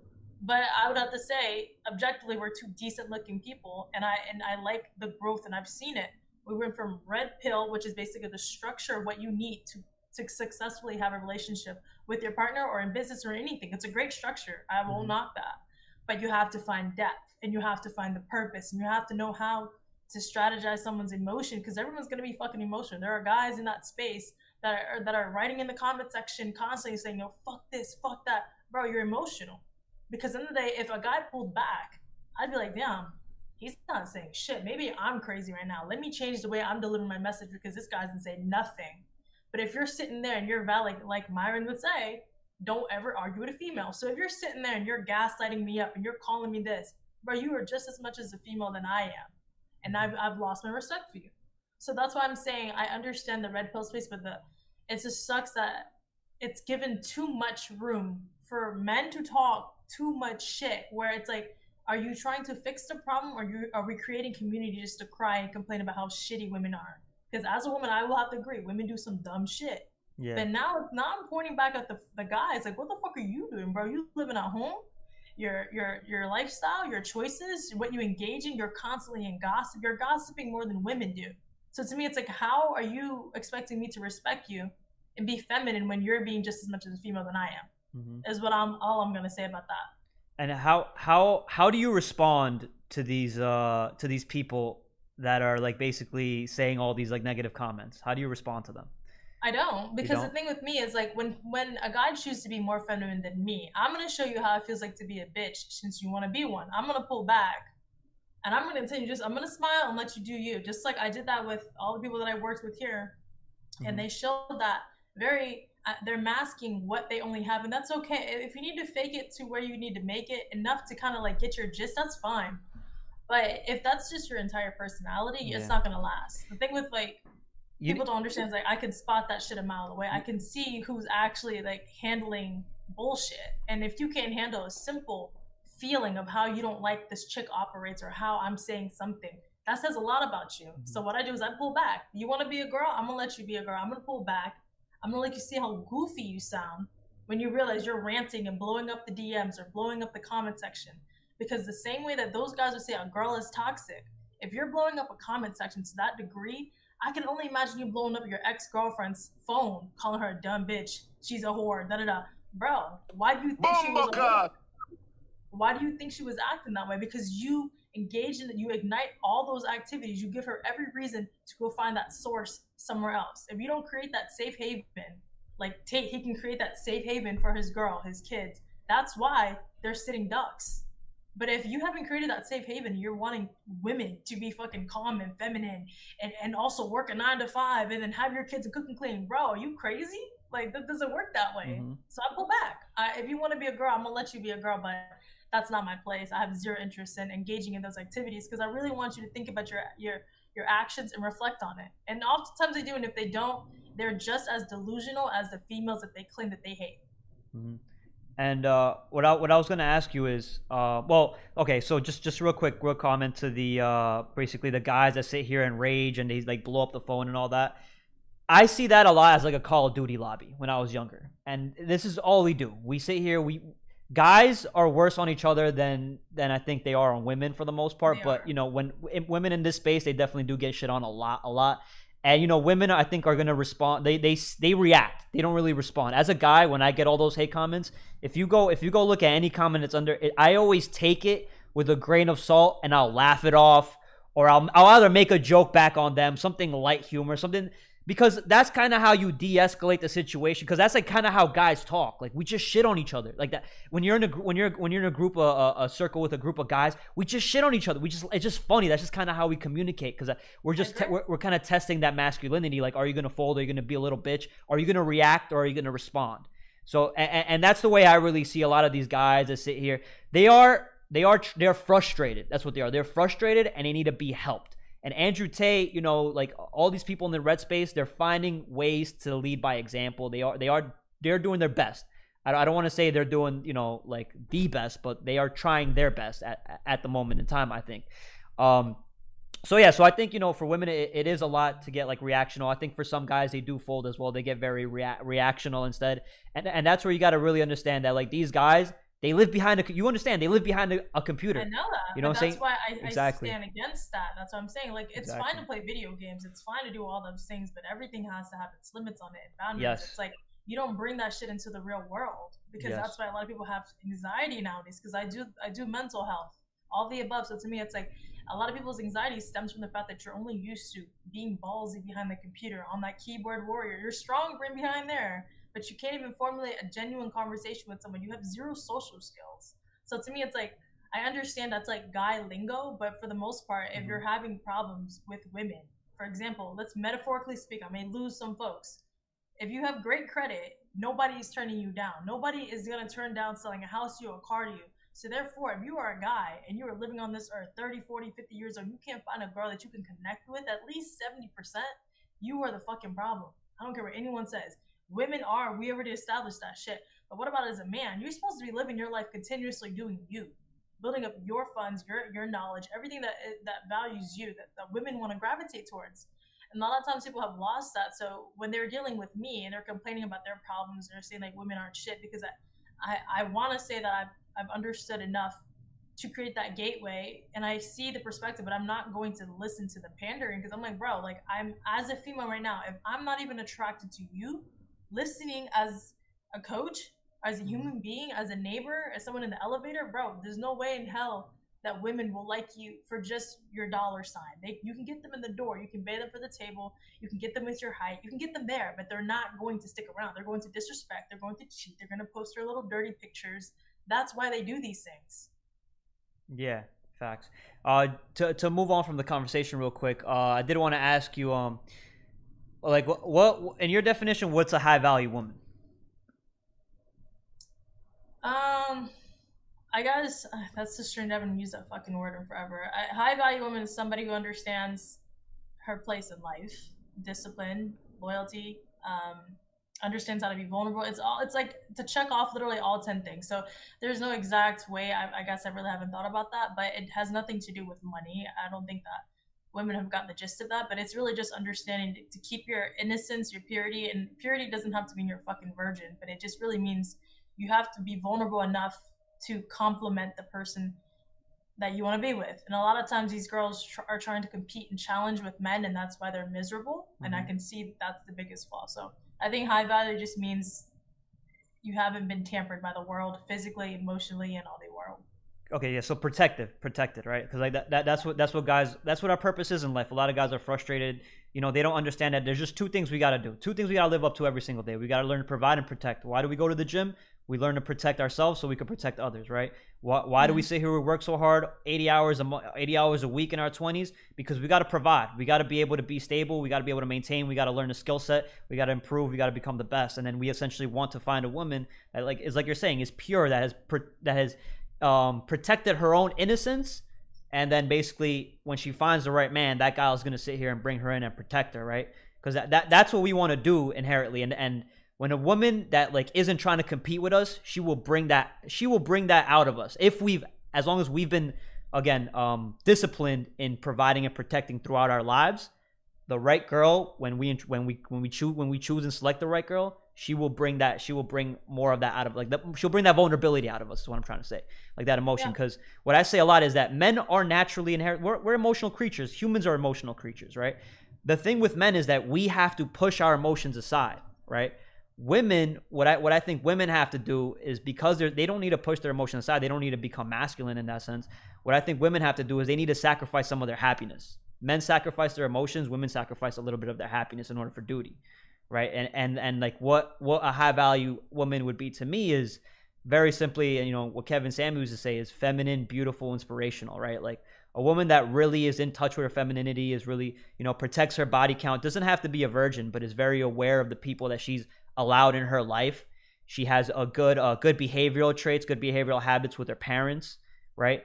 And that's why when a guy's on a date, you don't ask her what her body count is. You just look at her behavioral traits. You look at how she acts on that date, right? Is she looking at her phone all the time? Like, how addicted is she to social media? How addicted is she to attention? Has she protected her own mind? Like, how does she talk about her family? Like, all these things are very, very important if I'm going to take this girl seriously. Because if not, I'm not going to tell her I'm not going to take you seriously. I'm going to tell her whatever she wants to hear. But she's just going to be, you know what I'm saying, like, on the side. So how would you, for women that are like a little masculine, how would you tell them to become a little more feminine? Or get in touch with that femininity? Usually when they're too masculine, their biggest thing that they lack is perception. Just have an open mind and a perception of the fact that, yes, I understand you feel like you have to step the fuck up and be the man in your life that you think you want. But if they would just understand what a guy wants, they could figure out how to compliment in his life, so they don't have to feel like you could shoulder the entire responsibility. So if you want to be a masculine, what are some of the things that they can do to compliment? Because you're talking about self-awareness, which is perception, which I agree with, and then a lot of the times they'll agree with it because women say one thing, but they'll do the opposite. So what's some things that they can actually do for the man that would complement their lifestyle, and how could they start enacting that? Well, it starts with actually keeping up with your word. For example, like women will often like say like, "Oh, I want to be a better woman. Oh, I want to do this for him." But you actually have to live up to the act. And the thing with men is like I noticed that they won't speak up on what they need to do. They just do it. And for women, they'll talk more than they do. So if women just learn to adapt a little bit more of like the things that men do that are actually attractive instead of thinking like, "Oh, I need to provide." So if you want to provide something that is fucking annoying, something that he has to shoulder and burden for you, which means he has to try to hunt down to see how you feel, has a text all day long. If you want to be a better woman, you want to be less masculine, learn how to be emotionally independent. I think that's the biggest thing that they lack. If you can be emotionally independent and not make your partner constantly play like mental gymnastics, and just kind of like take that sacrifice for your happiness that you think is going to make you happy, you'll be surprised how much further you can get, because at the end of the day, that like laws of attraction is a real thing. If you are an independent thinker, an independent emotionally person, then therefore when I look at you, or if a man looks at you, he's like, all right, she doesn't seem like she's a lot of work. She doesn't seem like I have to think for her, live for her, and I can just love her as an individual. I don't actually have to like do all this crazy work that he's already doing for himself and more. You know, the thing with women is like masculine women, they forget to think like, all right, he's a guy, but he's not just a guy. That's someone's son, that's someone's brother, that's someone's like godfather. He has a lot of responsibility in his life. For him, everyone around his life, and now he has to add you in there. So if you're going to be constantly a menace in his life, it's not going to be useful. So you have to understand, what can I do to make his life easier, but not being masculine. So don't give him something that he's already doing. Give him something that he's lacking, something that he needs help in. So therefore he's like, oh shit, I actually need this person in my life. But then it falls into another problem, that when women do happen to fall in that category, like, oh, I'm helping him, now you have to learn how to shut up. Not constantly say, oh, I did this for you and I did this for you. There's a difference between like leveraging what you need to do to get what you want and then just being a fucking asshole. You know, like sometimes women will just say, oh, I did all this stuff for you, but then it wasn't with good intention. And the thing with men is they do know when you do things with good intention and when it's premeditated and when you're doing it to look for the better outcome and it's not genuine. So if you're a masculine woman and you're not doing it with a genuine reason, you usually won't get the outcome you want. Yeah. So I think most of the things you said is great. The only part I would say is like, I'd say more be in touch with their emotions, but like not independence is kind of like I think it's the wrong word. I think the best way to say is like the way I say it is like pretty much they need to put their happiness aside in order to fulfill their duty as a man, because when like for example, a specific example would be when a guy gets home from work, right? The girl, she wants to communicate. Maybe she wants to lay all these things out on him, or maybe she's got problems that's going on in the house and she wants to lay it out on him. The best way, as soon as he walks through the door, you don't just lay down these problems on him, right? And this is exactly what you're saying. The best way to get him to actually speak up and want to solve these problems is have the meal ready, right? Have the meal ready. His belly's full. Now he's relaxed. Now he's chilled. Now you can speak to him. But and tone is very important, right? Like a nice, soft-spoken tone, like not trying to tell him directly, like independently, like, hey, do this, do that, like you're saying, right? Like not with that intention of, you better help me, like I'm giving you this just so you can help me. No, it's I'm giving you this so that you can open up, be relaxed, and then I can speak to you like in a calm tone and tell you, you know, what's happening, and then have you as a man, because that's what men do, right? We want to solve problems every single day. After work, we clock out, we're going home, we're solving more problems. It is what it is. That's providing and protecting. I'm trying to protect my family's emotional side as well, right? So once I'm full, once my girl has like spoken to me like, you know, in a soft tone, and I can see something's troubling her, that's gonna bring that protection out of me to be like, all right, what's wrong, babe? What's like? Wouldn't you say that falls in line with being emotionally independent? Like if women are constantly being emotionally dependent on you, that means the minute she feels a little bothered or her stomach is hurting or she got fired or somebody cut her off, she's gonna constantly call you. She's gonna be like, babe, you never get stuff a day ahead. You never da da da. And you're like, bro, like I'm doing 20,000 things not right now. So if a girl, the thing with that is like I think like women have abused the word independent severely in modern day that no one can ever use it, but it's not a terrible word. Yes. I think everything is a great thing. Like dopamine is a great thing. It's just don't abuse it. And then with independence, it's like it's not a bad thing. Just don't act like it's rare. Just do it because you need to do it. Do it because you're a good person. Do it because you love your partner enough to understand like, damn, they had just as much as a shit day than you did, but their problems are a lot more obtuse than your minute problems. So you have to understand that let me sacrifice my little bit of icky feeling that I'm feeling right now and just do it. And there's plenty of times where I've told women like your job, if you literally want to be in the happiest relationship with your partners. Because I'm 28. Within the next few years, I'm probably gonna have a kid and get married and all that crap. So to me, it's like I'm not gonna be busting my ass the way I am now. So for why am I putting my career, my CEO job, so important that my partner has to feel like, damn, like I can't even connect to my partner right now because she's literally stressed out also. So he can't talk to me about his problems, and I can't talk to him about my problems. So what the fuck are we doing together? So I always tell girls, like, it's your job to literally fill his belly up and drain his balls, as blunt and vulgar as I can say it.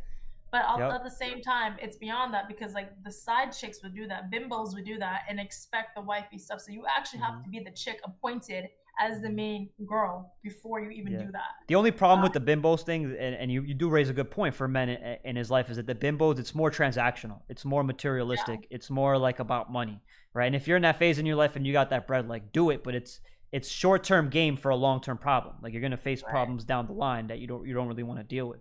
And that's why, like I said, you want to make sure she comes from a good family. Like I said, I think the biggest things women can do is what you were alluding to before, is pretty much sacrifice your happiness, sacrifice your career for your man. If you have a good man, if you trust him, if you know he's going to do the right thing, if he's disciplined, right? If he has good values, if he has boundaries, if he's able to speak about these things and say them the correct way, talk about what he knows, right? You know, like that's what I say a lot, is that a woman needs to respect you. She doesn't really need to love you. Love will come with the respect. You know what I'm saying? She could love you today, stop loving you tomorrow, and then love you again the next day. But as long as she respects you, like you're gonna be able to build foundations off that. But it has to be on respect. And as a man, you need to respect yourself every single day. You don't just deserve respect. You earn respect. Every single day you wake up, you got to earn respect. Every single day you got to wake up, you got to provide and protect. And that's pretty much how, like I said, men put their emotions aside. Hey, I don't feel like I want to go to work today. You know, I don't feel like I want to go to the gym. My arm hurts. Fuck it. Go to the gym anyways. Put your emotions aside and go do what you got to do. And like you're saying, for women, you know, I feel like I want to go talk to my man. You know, like that'll make me feel better. That'll make me feel happy. You know, but they need to sacrifice a little bit of happiness. Give them some space, and then wait without like trying to like use it against them. And you're right. So I definitely give you that point. I think what you're saying a lot is like, you're 28, you know what I'm saying? You're starting to realize, you know, I don't want to compete with my man. You know, you've been given the space to do what you want to do and pursue what you want to do. And then you're ready. You're readying yourself mentally to like take that step back, to have those kids, to be nurturing, right? And you're kind of preparing yourself. I think that's what a lot of women do need to hear, is that they need to be able to take that step back when they're going to be a mother, when they're going to nurture. And they need to put that trust in the dad, in the father, so that he can lead with full confidence, not like feeling like competition or like, damn, like she might just dip later on down the line. Right. So next question are, what are your thoughts on public relationships? Public relationships? Yeah. What do you mean in that sense? Like yeah, like basically like putting it out on social media, like things like that.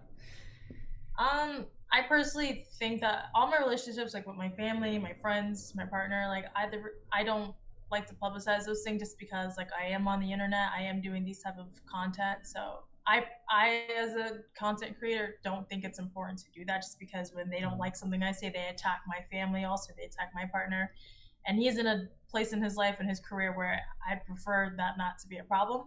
I don't like to bring him problems, so I don't do it.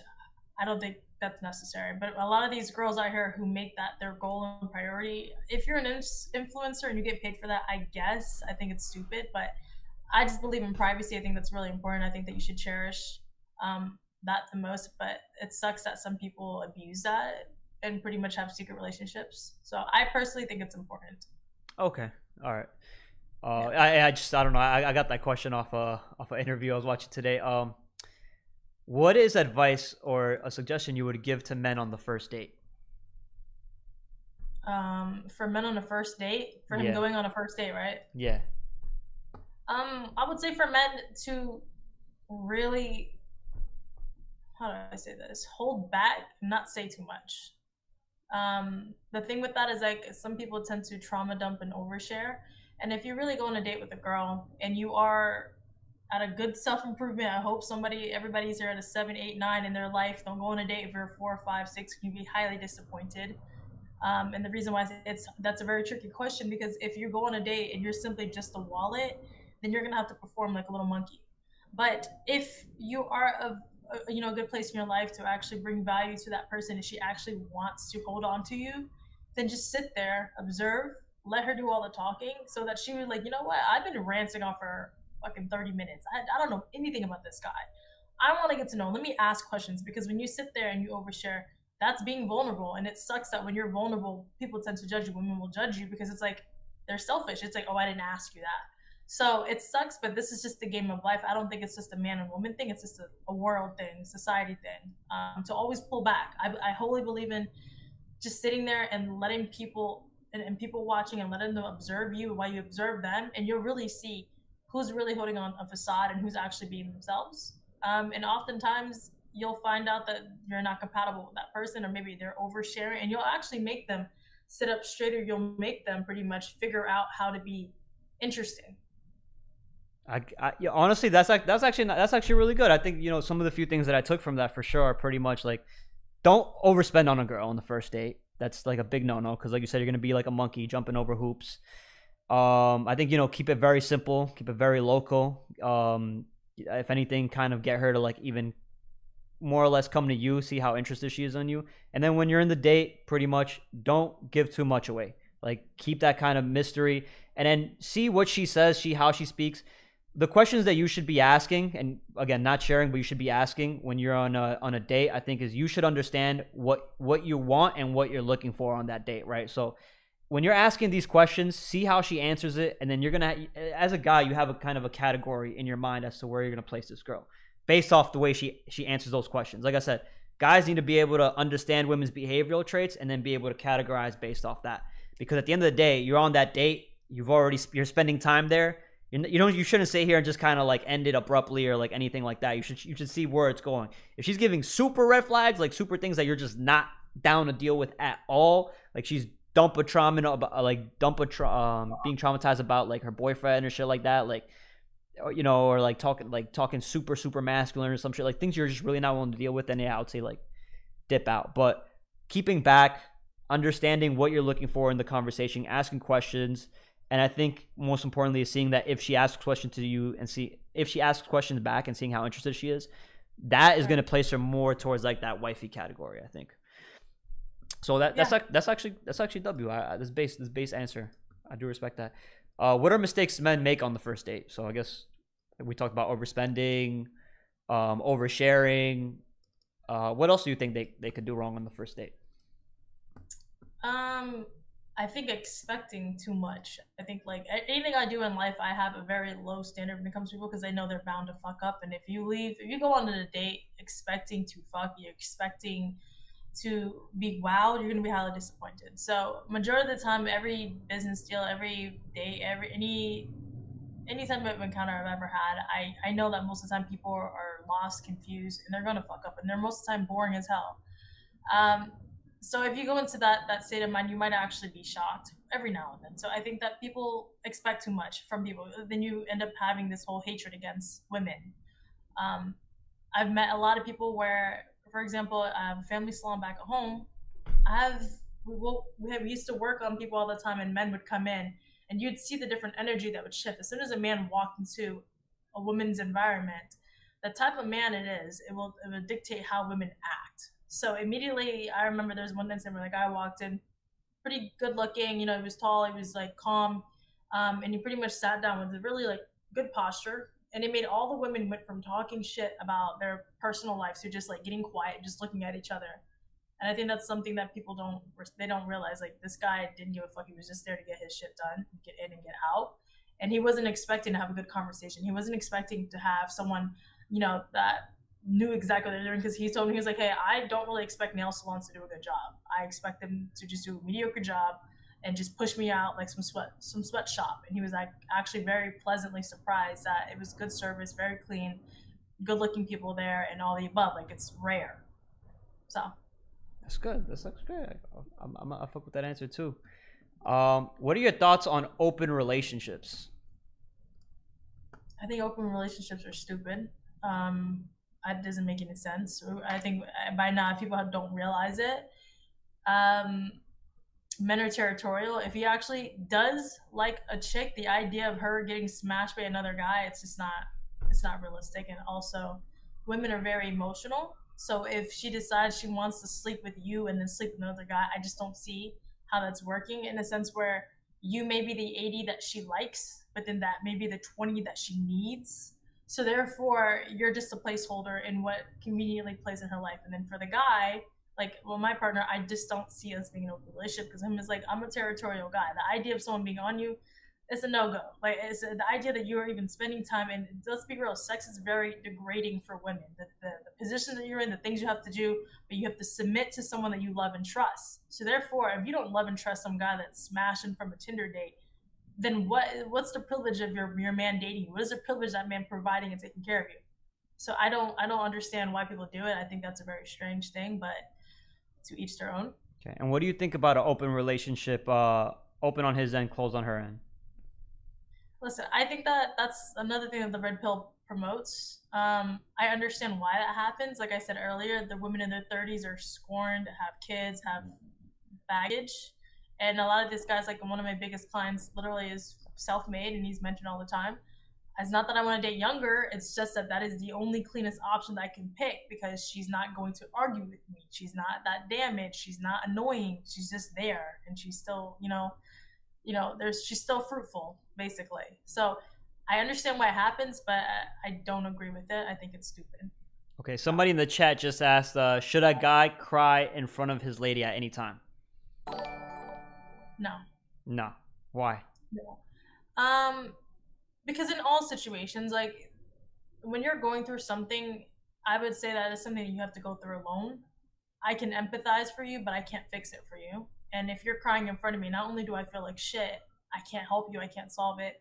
I mean, there's plenty of times where your girl has cried in front of you, all you can do is just hug her, because it's like, I can't help your period cramp, babe. Like, I don't know what the hell I'm doing. So not only does she make you feel worse, you don't know what to do. Same thing with the man.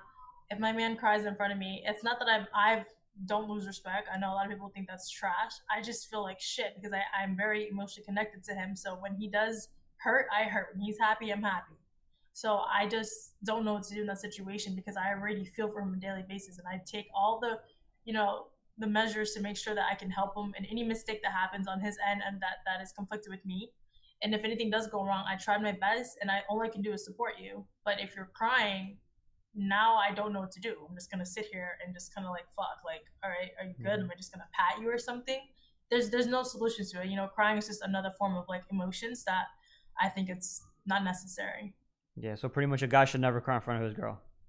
I don't think anybody should cry, honestly. Yeah. It's not even just a guy thing. I don't understand what the hell women cry for. It's like, if you need to cry, get one good cry, get it out of your system. Don't be that girl who's always crying. After a while, you take the actual emotions out of it, that you're just that girl who always cries. Well, I think when men are honest with women, women cry, and that's like a form of shit test. Like, a guy has to sit here and he has to really be comfortable with just holding his frame and not crying, not folding, because as soon as you apologize or say sorry or kind of change your morals or values in any way, like, that's kind of like I think women unintentionally, like, subconsciously do that. I know women subconsciously do that. Many women do that. The crying or they'll cry. They'll cry. Like, if you tell her something completely honest, completely straight up, they will here's cry, and then you'll feel bad, and then you'll say I'm sorry, and then she'll like she just loses respect for you when you fold. Yeah, but this is the thing. That's why I always tell people, that's why I focus on people self-improving individually, men or women. When you're not pandering to your girl at all times and allowing her and tolerating her to be a brat, that's what happens right there when you tolerate that stupidity, because you think like this is the best it gets. Like, I'm young and I just want a girlfriend. I think this is how it is. No, you don't have to, because you create that space where her dad's probably told her whole life she can get whatever she wants. Society has told her she can get whatever, and now you're giving her exactly what she wants, even if she doesn't deserve it. So when you give her that harsh reality, what do you think she's gonna do? Like, it's something so foreign that she's never heard, because her entire world is catered to what she wants. So it's almost like getting mad at a spoiled kid. You've seen spoiled kids all the time. People get mad at the kids. Don't get mad at the parent. Whoever it is that's in charge of her livelihood, and whoever it is that's like around her, and you're basically enabling her to be that way, you're just as much as the problem. So I tell men all the time, if you are just simply yourself and know when to give and when to take, every emotion that she feels with you would be real. That means if you tell her, like, when my man tells me like, hey babe, you're being a little harsh on this subject, like, don't say that, I'm like, oh shit, I'm sorry, I didn't think about it. I'm respectful about it because I know this person never says anything to me. It's almost like the dad that never says anything to you, never says anything to your mom. But when he does, you know that, damn, your dad's pissed. So that's the atmosphere that people have lost, the traditionalism, like in a man's role, where if you're constantly arguing with your girl, you're constantly typing her long messages, she's lost respect for you already. Nothing you say is going to be that impactful on her. So my man never says shit, but when he does, I know that I fucked up or I need to change or he doesn't like it, and there's something that he sees that I don't see. Facts. Big W, big W. For sure. I mean, like what you said is you respect your man and then you trust him when he's trying to tell you the truth, and you understand that. And like you're saying, I do understand why women cry. I don't think at all a man should sit here and be reactionary or be angry, especially not angry. You'll never get anything out of anger. You'll get more bickering, and it'll turn into a fight. And I know this from personal experience. Like just like going back and forth, and it can become very, very toxic very, very quickly. And then also like when you do essentially fold and like allow her to cry, what will happen is that she will just kind of see that as, oh, if I want to get my way, I'm just gonna cry. I'll cry my way out of it, or I'll do it in public, or shit like that. Like that shit's like big no-nos. Like that's why, as a man, the best thing you can do when a woman cries is just hold your frame. Just stay true to what you are, stone cold face. You know, like, and at the end of the day, she will see that shit's not working. I can't cry. So what I gotta do? I gotta change my behavioral traits. And honestly, as bad as it is to say, that's honestly how you train a dog. When you tell a dog to sit, if they're like flipping around or some shit, that's not it. You got to literally sit there and just say sit again, and then the dog will essentially figure out what to do for the treat.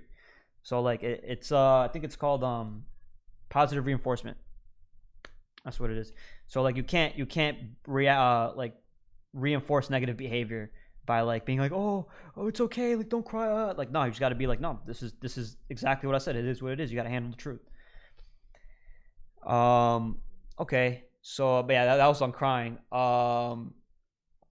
What advice would you give a woman that has experienced trauma in her childhood towards her current relationship? Any trauma that you have endured is all mental. I think that a lot of people don't want to accept that. They really think it hurts everyone around them that when they hurt that heavily. And I always tell people, like, I've gone through my own fair shares of trauma and all that stuff, and I don't want to carry around and radiate that onto other people. The current people in your life do love you and want to love you, and if you're constantly bickering and using that as a crutch to why you are fucked up and why you get to be a certain way, you're enabling yourself, and it's hard for you to grow with your partner and your family and your coworkers and all that stuff. So I understand the trauma, but you need to actually seek the help to heal that, and it starts with, you know, self-improving. So if you need to get some therapy, get some therapy. If you're old enough to drink, have sex, and all that, if you're old enough to get a therapist, I don't care what anybody says, there's no excuse. Instead of spending your time going on girls' trip and, you know, doing whatever the hell people do nowadays, it's not actually helping you. Mm-hmm. Do you think therapists are really the best people to speak to when it comes to like trauma sometimes? No. I don't, but that's just modern day. Like, I have to give people the most civilized like advice that they want to hear in that regards, because it's like to tell people that, hey, a lot of your problems start with you. You just got to be aware and go read a book and really like think about your everyday patterns and how it affects people around you. That is too much work for modern people to actually like. So they just go seek out a fucking therapist. Yeah. And then people are willing to change if they're paying someone to tell them they're fucked up, which is the stupidest thing in the world. Like, I don't understand why people do that, but if it makes you feel better to do that, you're eventually going to find out everything that person's telling you. You could just do it for free. You can do it for $4.99 in a book. Exactly. I think it's every reason they go, like, a lot of people go to therapy just to dodge accountability. Like, yeah, oh, but I went to therapy, so I must be getting better. My therapist said this, so like, hey, I'm improving, but you're not doing any active changes in your life. You're not helping yourself. That's why, like I say, like I think the biggest behavioral habits you can see in a girl is how she talks about her family, how she communicates with her family. If she has a healthy relationship with her mother, a healthy relationship with her father, like that is one thing that she'll carry on in her life. If she's faced some kind of trauma, she'll know, I have to communicate with the people I trust, with the people that brought me up, because I trust them, I care about them, I respect them.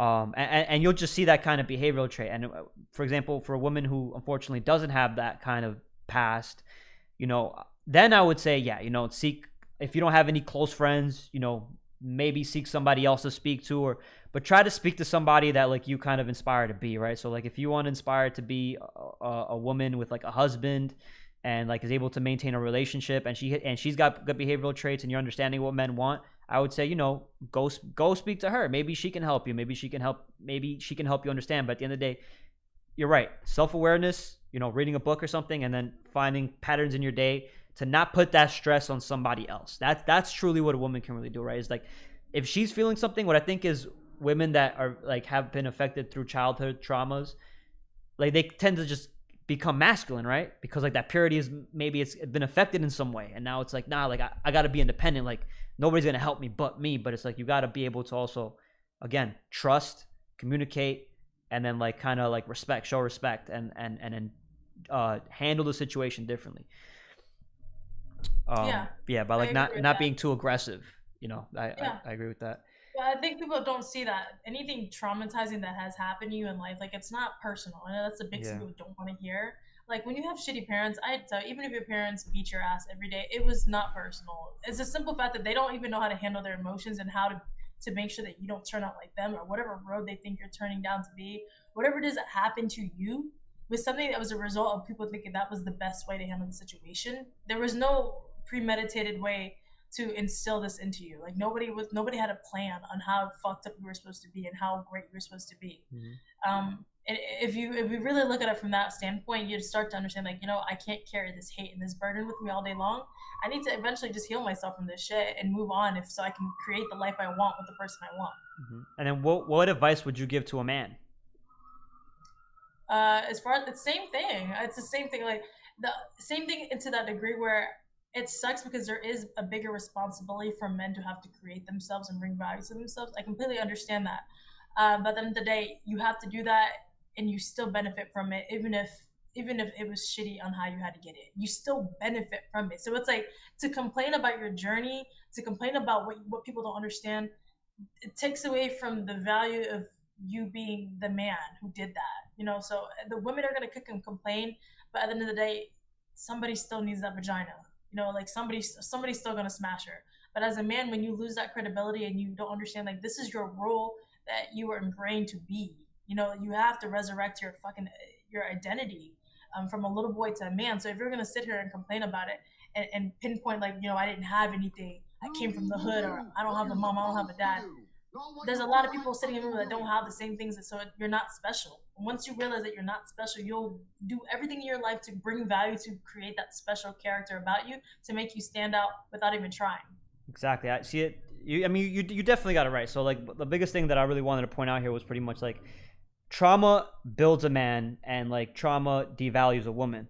And as a man, you need to, the advice would be different. It would be, as a man, you need to embrace the trauma, and you need to keep seeking uncomfortability, because that trauma is going to help you in some way, shape, or form. You need to learn to embrace it. You need to learn to almost become masochistic and like really smile when bad shit happens, because then you're taking negative outcomes and or negative inputs, and you're turning them into positive outcomes.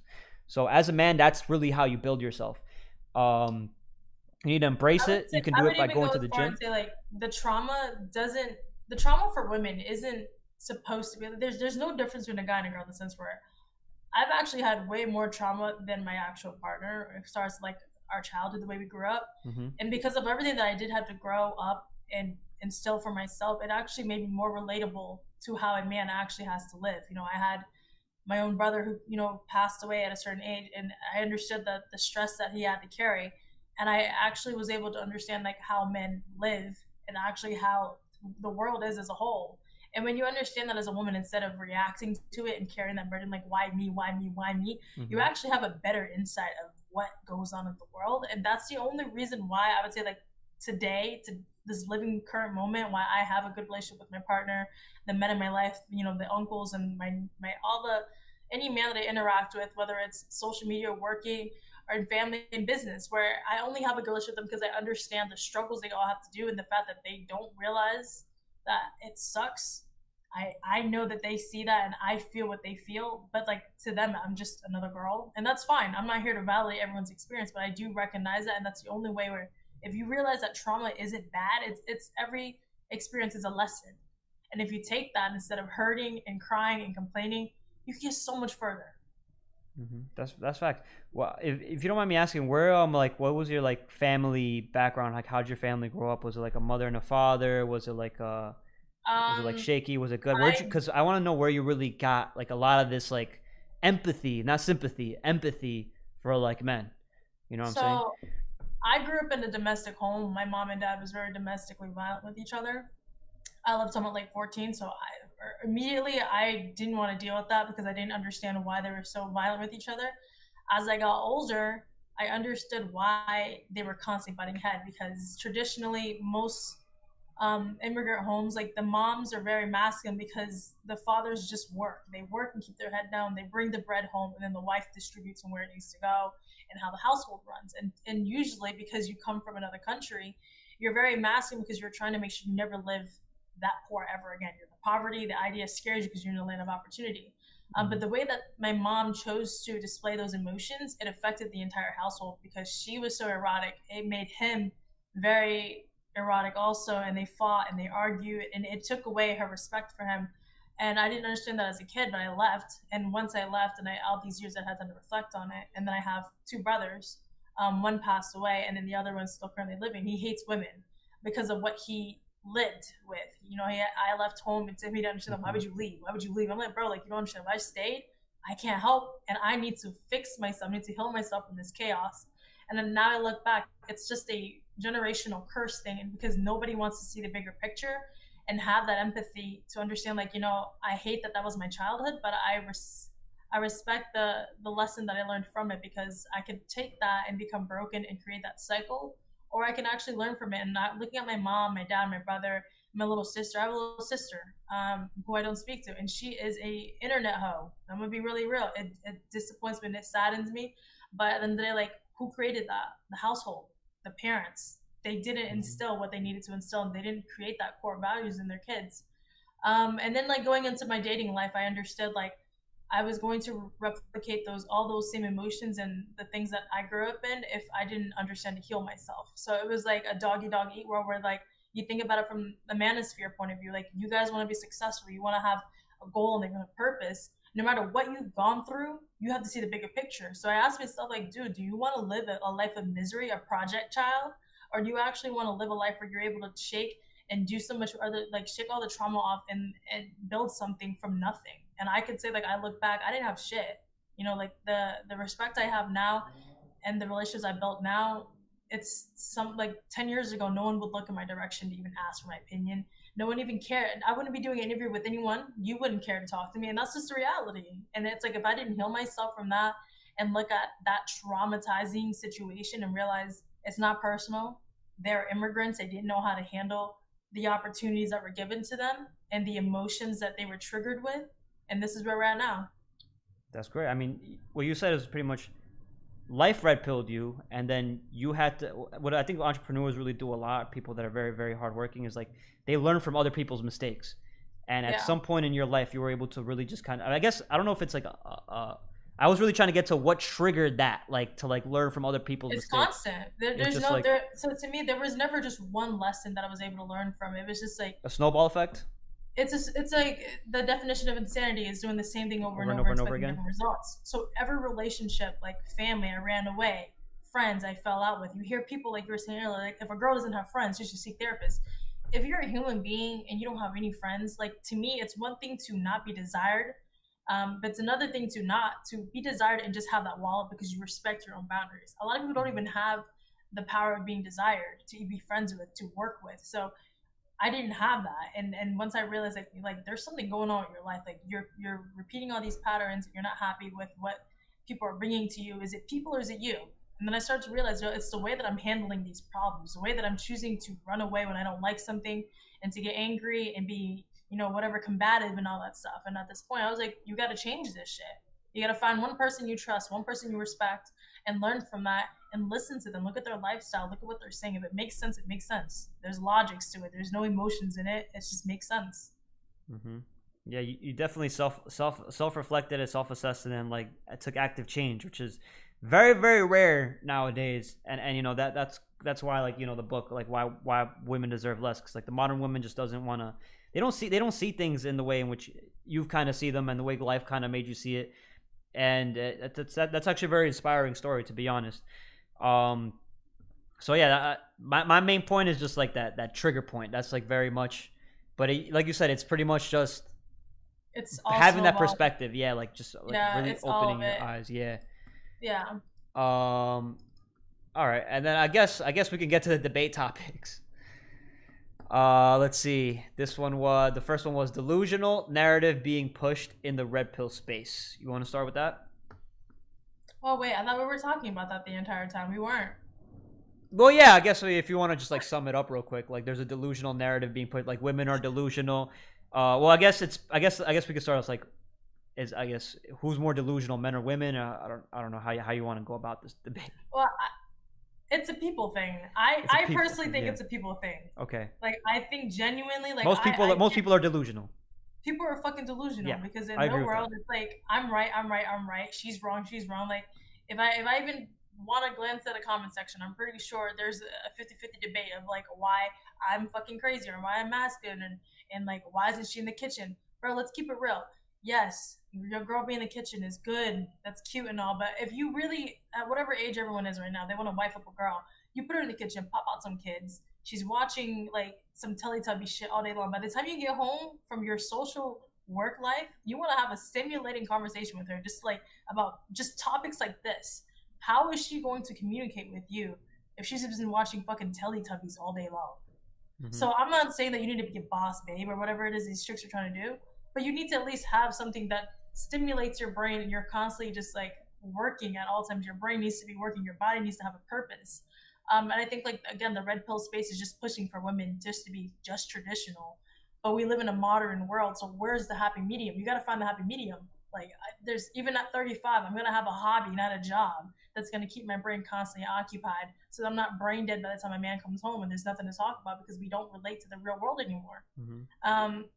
And then seeing these younger guys who don't have any direction and they're just leaning for their, whatever the entertainment is. So we can be real.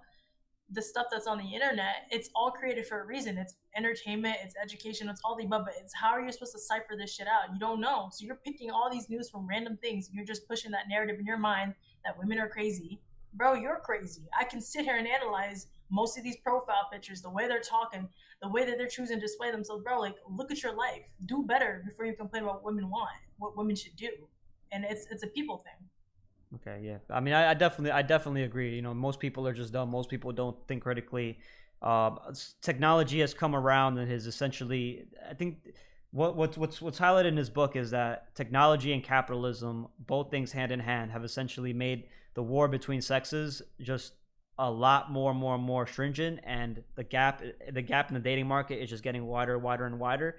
Men aren't looking to self-improve. I mean, we can see that self-improvement content is getting censored on TikTok. It's getting censored on all the platforms where most people's attention is at, right? And then just critically thinking and analyzing and saying the truth, that's also like getting censored. So the only real way you can really find these things is in books, like in books like this, to be honest, in like short little books that you can read an hour and a half while you're still hustling, while you're still doing what you have to do.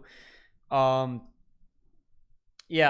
me see what the next one is. Men in the red pill space is equivalent to radical feminists. So I guess that's what you were saying before, pretty much like guys going around like just complaining about women the same way like radical feminists do. But I would maybe change that around. I would just say that's red pill rage. That's RP rage. Because like you said, women, when they're exposed to the truth, they are going to act emotional and they are going to cry. Men, when they're exposed to the truth, they are going to complain and they are going to, insult, right? Like, wait, you're saying that's how men react when they're being exposed to the truth? The truth, yeah, they'll get raged. They get raged out. Like when they're like, "Yo, like I've been pushed this Disney narrative." No, you're not supposed to do that. Like guys that are super blue pill. Guys are like, "I'm supposed to put her on a pedestal." Though, but your behaviors are inexcusable. I would say that. I was like, there's nothing wrong to feel rage, but there's ways to express yourself to where you don't lose your credibility as a man. And the red pill space has given a lot of younger men who are lost and men who feel enraged with their place in life to express themselves to the degree where it's like, that's fine to express yourself 1 or 2 times, but like if I've ever been under a video and I see a guy ranting, writing a long fucking paragraph, I'm like, bro, what did you get out of that? Did your credit score change by leaving that comment? Did she DM you later and said, come over and Netflix and chill? It doesn't do anything. So to me, it's like, I understand the emotions. I completely sympathize for that, but you shouldn't. You're not getting anything out of it. So that's why I think the red pill space is great for knowledge. Do you think? Do you think those guys that make those long comments, do you think that's like a cry for help, and essentially they're just they just want attention? They've never been heard. They've been ignored their whole lives. You know, maybe they're like a step away from self-deletion, or, you know, going to some school and shooting it up or some shit, and like that's kind of their cry for help. You know, a lot of people ignore. A lot of people might like look down on that. That's why, like, when I respond to these messages, I just have that in the back of my head, and I'm always like, you know what? Let me see if I could fuck around, like play along with the joke, or give, maybe I don't want to spend too much time on that, because like that's like it's not that beneficial. Some people are just really oblivious and just are going to be ignorant, and they're just going to keep going back and forth, and it becomes pointless. I understand that point as well, and I understand that guys that do that aren't actually self-improving. They're just sitting here and just being vulnerable on the internet, and that's not really helping them either, right? But the way in which I would see it is just like that's kind of like their cry for help. And at the end of the day, like when somebody kind of seeks help, you know, like you should kind of help. So much help on the internet. There's no reason to cry, is what I'm saying. The same reason why the red pill space has no more empathy for women being hoes. That's fine, bro. Like, I feel for you. I get it. They're annoying as shit. They're pandering. And then take the same advice. Take the same pill that you're saying. Like, stop being annoying just as much as she is. If somebody has to take the lead here, we all know that when women take the lead, they play God. So if you don't want a woman to play God, then why don't you take the lead? And that's why, like, build that purpose. You know what I mean? Like, take that, stop typing that shit and just go read a book or something. Find ways to exert yourself. Go look up Jordan Peterson. Go get a book. Stephen Pressfield. Anything. And instead, if you're leaving comments, you're saying that's your way of coping, then you need to cope better. It's like a girl saying, well, I'm coping by bringing up my body count because I'm depressed to how my parents raised me. That's I don't think guys should go out and like make comments like that at all. I'm not trying to defend that they should do that. I'm just saying the way in which I see it. Like, I see it as like, like these guys are coping in their own way. I get it. Yeah. I don't have any like empathy for weakness. So I think that's stupid to do that. I don't see how it's beneficial. Okay. Let me see what the next one is. Unrealistic dating standards for both genders. I feel like we slowly ran into these things already. We definitely did. But there's always so much to talk about. I mean, what are some unrealistic dating standards for both genders? What do you think? What do you think the RP space? Was it like the polygamy thing would be, I guess, on the red pill space, I would say like the polygamy thing is really unrealistic. Dating standards, you need to be a man of a certain caliber. You need to be a man that has experienced a lot. You need to be able to manage all these kinds of women. I think it's very, very hard to be able to really build a solid relationship with many different women, especially, like I said, if you're not at that caliber. So I think that's unrealistic, and it's unrealistic for most people to do that. And then what would you say on the women's side? Unrealistic dating standards for women. Well, that's pretty evident. Like, all the standards that women have nowadays of a guy having to make 6 figures, being 6 feet tall, and whatever the 666 is, that's all very unrealistic, because a lot of people that I've seen and dealt with and coach, they could use a lot of improvement. They're not even anywhere near a 6 to even be demanding a 7, 8, 9, or 10. So I think that here's the thing with people. I always get people that says, you know, let people be, stop judging them, you know, stop telling them to be better. I'm like, no, the fuck? Because the problem with this, when you compare each person to each other, you want what they have. You're always going to want the higher bidder. So you may be happy with your 4 now, your 3 now, your 4, your 5 later. But when you're standing next to someone who has a 7, 8, 9, 10, you're going to want that. And the thing with women is that they want these guys of high caliber. They want these guys who have high standards. But they're not that chick who will complement that position. So unless you've truly worked on yourself, I don't see why these standards are getting like outrageous. What is the cause of these women's overinflated egos? Of not having the strategy and how to date. So when you get fucked over with one guy who had mommy issues, you swear to never date a guy with mommy issues. You'll only date a guy who has his shit together. And then the more guys you date, the more fucked up you become. And you just start picking up these crazy standards of things you won't put up with because you've already put up with it before. Because no one's teaching you how to actually get the guy you want by being this type of woman. And why do you think they do that? Why do you think they're just so like ready to go on to the next dude? Well, I mean, you think about it, the internet nowadays, like everyone's validating reasons to get that dopamine to, you know, subscribe to their OnlyFans or, post the photos and get 20,000 likes and get a couple of freaking, I don't know, a bunch of DMs. So in your mind, you always think the grass is always greener on the other side. And it's really not. Majority of the time, the grass you have is your grass for a reason. And you should learn how to take care of it and cultivate and harvest it instead of constantly jumping onto the next patch that you think it would be better for you. Do you think it would be better for these women to just basically delete Instagram all of a sudden, like out the blue, like really just like rip the band-aid off? Because like that, like you said, I think that's the root cause of the problem is the IG. I think it's like the women are naturally super selective, as they should be. I don't want to push up against women's hypergamous like biological ways. There's nothing wrong with that. But I think that the IG has made it just incredibly unrealistic in the dating field as to where they can just jump onto any guy and they think that it's going to be like this forever. And again, it's like short-term game, and then they don't look at the long-term picture of how it's affecting them. So I think that I think the biggest thing to do is unplug from the matrix. Like just throw the IG out the window and pretty much like really focus on yourself. Once your mind is back together, once you've maybe spoken to your grandmother, your parents, once you looked at their relationships and how they were able to stay together, maybe she will become more humble and she'll learn to essentially settle instead of hitting the wall when she's 30 and then settling. I would say yes if we were like back in 1991 or something, but unfortunately the reality is, and I would like to function in like the modern world, that's not going to happen. So the best way to do it, I would have to say, is to learn how to do everything but not fuck up anything. I think with everything that we've had, it's privilege, and privilege comes with consequences. And if you could have an Instagram, and if let's say your business is on Instagram or some shit, let your men have a login too. Keep this shit fair game, equal rights, equal lefts, all the above. And I think that people don't see that. I don't think there's like, for example, my man is logged into my Instagram, and people think that's possessive. Like, no, I don't care. I'm like, there's nothing for me to hide. I have nothing that's going on. And he doesn't check it because he doesn't care, but the fact that if he wanted to, he could. And I think that that's important. Like, if you're going to do these things, then you should have a fair game on why you're doing it, and have, like, for example, if you have 2 phones, all right, let your man know his password. Let him know the password then. What's so scary about that? But to go back in time and to delete everything that we have that have progressed us to be where we're at now, I think it's not realistic. I mean, like I said, I think for something that's an unrealistic dating standard, you need to start doing unrealistic things to solve the problem. So like pretty much, I think that would be like the thing, like pretty much unplug. Because at the end of the day, if women go on Instagram to make money, I think for the most part, they're either incentivized to sell some unrealistic lifestyle or sell pussy online. Like those are really the two things they turn towards. And like you said, when women have power, they think they're God, and they're not responsible with their power. A man that's valued and virtuous and has really built himself, he understands when to pick the hammer up and when to put it down, I think. And like, you'll use Instagram as a tool. And just to give pushback on the men as well, what we do is we also enable women by sitting here and simping, by sitting here liking all their pics, by sitting here following unrealistic women, and then we have all these unrealistic expectations, and also we don't even know what to look for anymore. So I would tell men as well to essentially stop liking girls' pictures. Like you said, I think we had this conversation before. Stop leaving that digital footprint.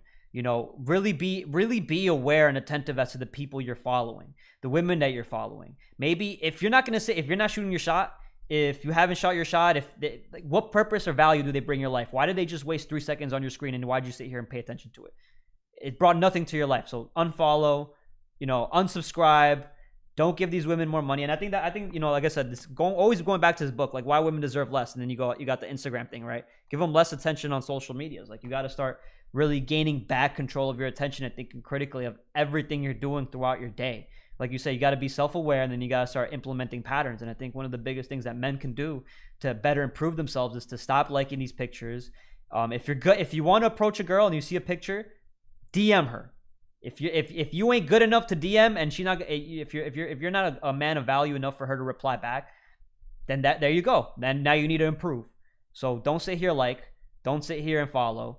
Just either shoot your shot, and your lifestyle and your Instagram should reflect that. It should be real, not like some fake shit.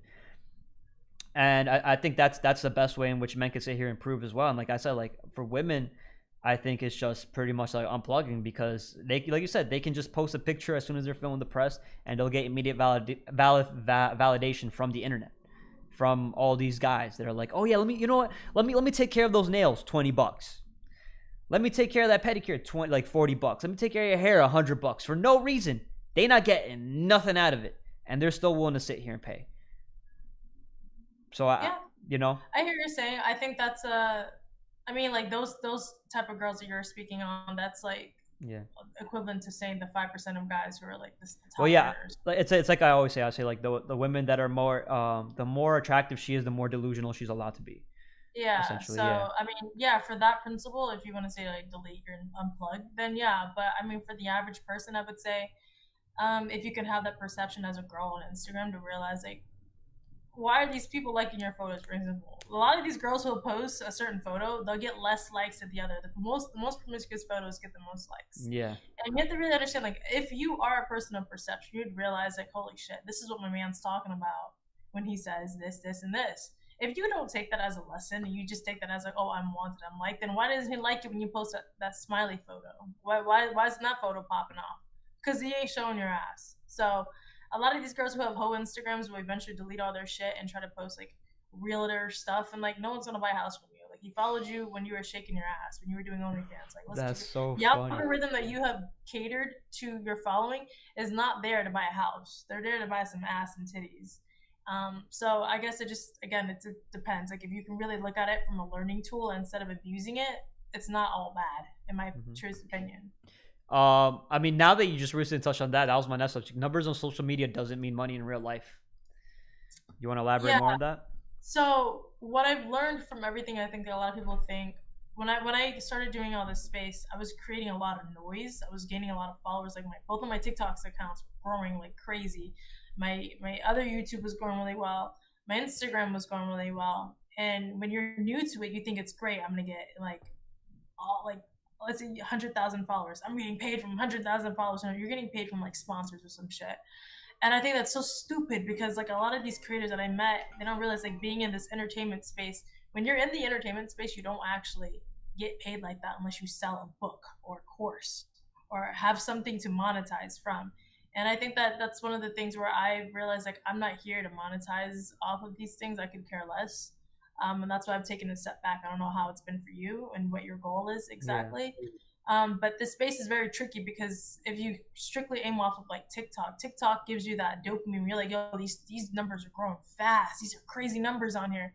But then it actually hurts you in the long haul because a lot of those numbers that came to you were just there for the toxic views. They were just there for the entertainment. They're not going to buy anything from you. I think a lot of people don't see that. They don't know that. They think numbers are just numbers. Crazy amount of followers means a lot of money, means like a lot of impact, and it doesn't always mean that way. So I wanted to know your thoughts on that. Yeah, no, absolutely. I mean, I completely agree with you. Right now, we're covering the whole Andrew Tate thing and Logan Paul and KSI and all these people. What you see these big influencers do is they essentially sell their souls. They sell their identity for the bag. A lot of people do this, like you say, sponsorship deals, things they don't even believe with. They'll do whatever to get the money. And one of the biggest things I learned in YouTube, I forgot this guy's name. Damn, I wish I remember it. But there was 3 principles that he said essentially money. He's essentially said, get smart, get good, and then get the money. So getting smart is like essentially self-awareness, right? Get really good at the things that you're looking into, the things that you're talking. Get really passionate about it, essentially. Let that drive you. Let it be a hobby first, right? And then get good at it. You know what I'm saying? Go at it. Be consistent. Be disciplined, right? And then get the money. How do you get the money? Is like you said, doing the books, doing the courses. Like there are things on YouTube that are essentially meant to like YouTube pushes like entertainment, like big, like bow, like Jesus shit, like right? Like that's what YouTube is really for, kind of for like that entertainment, like having like these kinds of conversations. It doesn't really, it's not as impactful. And I've seen that with Sneako's rise. Sneako, he had to say what he had to say, but he got canceled. He pushed it way too far. And then how did he make money? He started creating he created this group. I joined the group. I'm in there, so I see the group. I see how it's working. I want to be able to also be in there, provide value, and then reverse engineer everything I'm learning from all the courses and groups that I'm joining, so that when I come out with my own, I know that I personally have experience in there. I see where they messed up or where they could have done better. I've provided value in their groups as well. And then I'm able to essentially put mine together when I launch it, and it's going to be a lot. It's not going to be as scammy. There's always going to be those haters that essentially like, oh, this is a big ass scam. He's just trying to make quick money, blah, blah, blah. There's a certain time where you have to promote it. There's a certain time you're blowing up. And yeah, you gotta basically just put something out. But I want like the product that I put out to be very, very, very valuable towards the people that have watched me, the people that have trusted me to Right. show them the right way. And at the end of the day, the way you do it is not through sponsors, by leading through example. So for example, I'm not going to sit here and sell like a dating course because I'm not out there actively dating. So it's just dumb for you to sit here and listen to my advice on that, because I'm not doing that. But if I were to sell a course on like podcasting, how to put the studio together, maybe how to be consistent on live streaming and YouTube, and that's something that interests you, editing Premiere Pro, like that's something I'm good at. I'm smart at it. I'm good at it. I've been doing it consistently. And then essentially that's how I can make some money on the side, like doing that. So that's kind of like the three-step plan. And then also, like, you know, you could also make money like networking, bringing people together as your network becomes stronger, right? As you guys start seeing, because as your network becomes stronger, everybody's doing their own different things, and you guys are motivating each other. You guys are providing value towards each other. Maybe you have an editor and this person could use that editor, so you share that editor with them, right? And then their name starts blowing up. So now you guys kind of created your own like club, essentially, like in your own way, like people that you connected with. And then, you know, hey, this person's getting views, cool, connect them with that person will get views too, right? And then as they're getting money or monetized, like you can kind of make a bag off that as well. That's what I'm starting to see like in this space as well. I haven't done any of that personally yet, so that's why I'm not really like selling anything on that yet. I'm still learning. I'm still here to learn. This is more of like a hobby more than anything. But I do monetize through Google AdSense right now, so that's like my only form of income on YouTube to this day. That being said, there are many other ways in which you can make money online. I mean, I do have an editor that I pay as well. So pretty much I think the best way to like make money online right now is like contract arbitraging. So pretty much like I said, find somebody that has a high value skill set, and then find somebody that really wants to take advantage of that, and then bring them together. It's a lot easier said than done, but it's that kind of simple process. So like that's and then like you said, like there's also a lot of people in this space that are also being called out as grifters. Like, oh yeah, like I have this Lambo, I have all this, like they show the lifestyle, but how are you making that money? That shit is not sustainable. We all know that. If you understand finances, you understand money, you know that shit is not sustainable for the long term. Just sitting here buying different kinds of cars like all day, like back and forth, like unless you can sit here and tell me how you do it and you can put it all together, I'll be like, okay, now it makes sense. Now how you're paying everything, all right, that's a smart strategy. But if you can't explain your system, then I'd be very sussed out by you. I agree. Yeah, I think people lack that. Yeah. That's a good point. Okay, and then I guess this is the best one to end off with. Is society doomed when it comes to dating? Are we? Because you heard of the passport bros. I think I heard you mention of that on another podcast, right?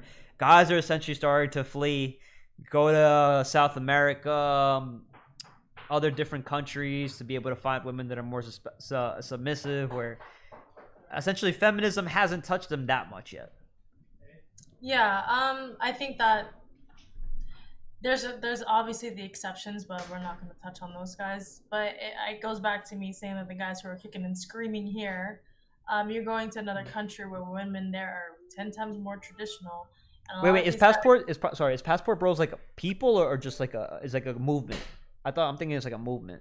Like guys just taking their passport, going. Well, both. They're using it in the same terms. Like, from what I've noticed, like if somebody doesn't like something, all right, bro, passport, bro, let's go, passport, bro. So they'll call it us movement, or they say, yo, is he a passport, bro? So it's between both, from what I've noticed and what I've seen. But again, like there's a lot of the guys who would understand. Like here, obviously, everyone flocks to the West because it's easy to make money here. It's the more money's more bang for your buck here.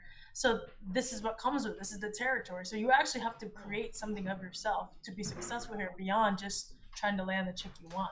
And a lot of these guys just think, well, because I got the job I want, I'm successful enough. I don't see why I can get the chick I want. But it's because you're not fucking understanding women. Other than just catering to her and buying her things and open up her car door, are you actually trying to understand how to maneuver and chess mind this chick to get her to sit still for you? A lot of them aren't. So what you're doing is you're going to the East, marrying some chick, and you're not even adapting fully to her culture. And that's where I stand against the passport bros. Mm-hmm. If you really enjoy Korea, really go to Korea, adapt the culture, adapt the chick, and adapt everything. So it makes basically move there. Move there. But a lot of the guys that I've spoken to that I was working with was like, yo, I would just marry her and keep her there and just go back every 6 months. That's bitch ass shit, because you don't even want to bring her here because you're scared that you don't have what it takes to compete with other men once she realizes that you are not fully capable to keep her in her feminine. Okay, so you think it's like some men are just using it as a cope, and like It is a cope. and like to have fun. Yeah, The okay. majority of them are just like, because a lot of these guys that I would look at, I would say like honestly, like you could step your game up, bro. Like you could really go to the gym. You could really get out of your 9 to 5. You know, like you're dependent on the little bit of chump change you got from like some payout, and you think that's a good enough reason why you should get the girl of your dreams. I don't think that's a good enough reason. I don't think that women do enough homework on how men think, and I don't think that men do enough homework on how women think. You analyze their physical things that they do, but if you really understand the psychological reasons of why they do what they do, then you can actually chess game it to where she understands, like, holy crap, this is the one person that knows me to my core. I'm going to have to change my ways to keep this guy. And if these guys would understand that instead of just picking up and moving to the other side, all you're going to do is just corrupt that side of the world also, because they're going to find out how you actually are. And now they're going to have a hatred against the guys over here. So it's going to be another cycle being created. It's like, you don't want to clean your house. Instead of cleaning your house, you're just going to leave your house there and go buy another house. It makes no sense. That does make sense the way you put it like that. I mean, you have both ends of the spectrum, right? Guys that sit here and abuse it, and then guys who essentially are just like, yo, I want to go. I just want to change the culture. Because I do see that a lot in guys in their 40s that essentially they want to essentially go somewhere else, and maybe they're making money online. Especially if they're making money online and they can work remote. They're like, what? Feminism has corrupted these women. I'm 40. I'm looking for a girl maybe that's like 30. Not too young, like 20 is like, it's just, I kind of feel weird about it. So like maybe like 30, 35 or whatever, but like I don't want her to be as emotionally traumatized. So like they think they'll go there. I don't know if they will find that. I think feminism is really spread just everywhere in the entire world, even like in these countries as well. But maybe they think that they'll have a better outcome if they go out there. But the most important thing, like you said, is to compete as a man, is to understand what women want. And then if you figure that out, then you go. You know what I'm saying? If that's the decision you want to make, then you go. Facts. Yeah. So yeah, I mean, that's pretty much it right there. That's everything I got right there. Chad, do you guys have any questions for her? Let me see. I had 2 friends that were going to pass out a girl. If you marry to someone you are scared to lose, deep down you aren't first choice or her last. A W song, what a masterpiece. Common sense isn't common anymore.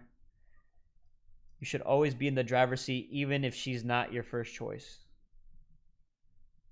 Let's see.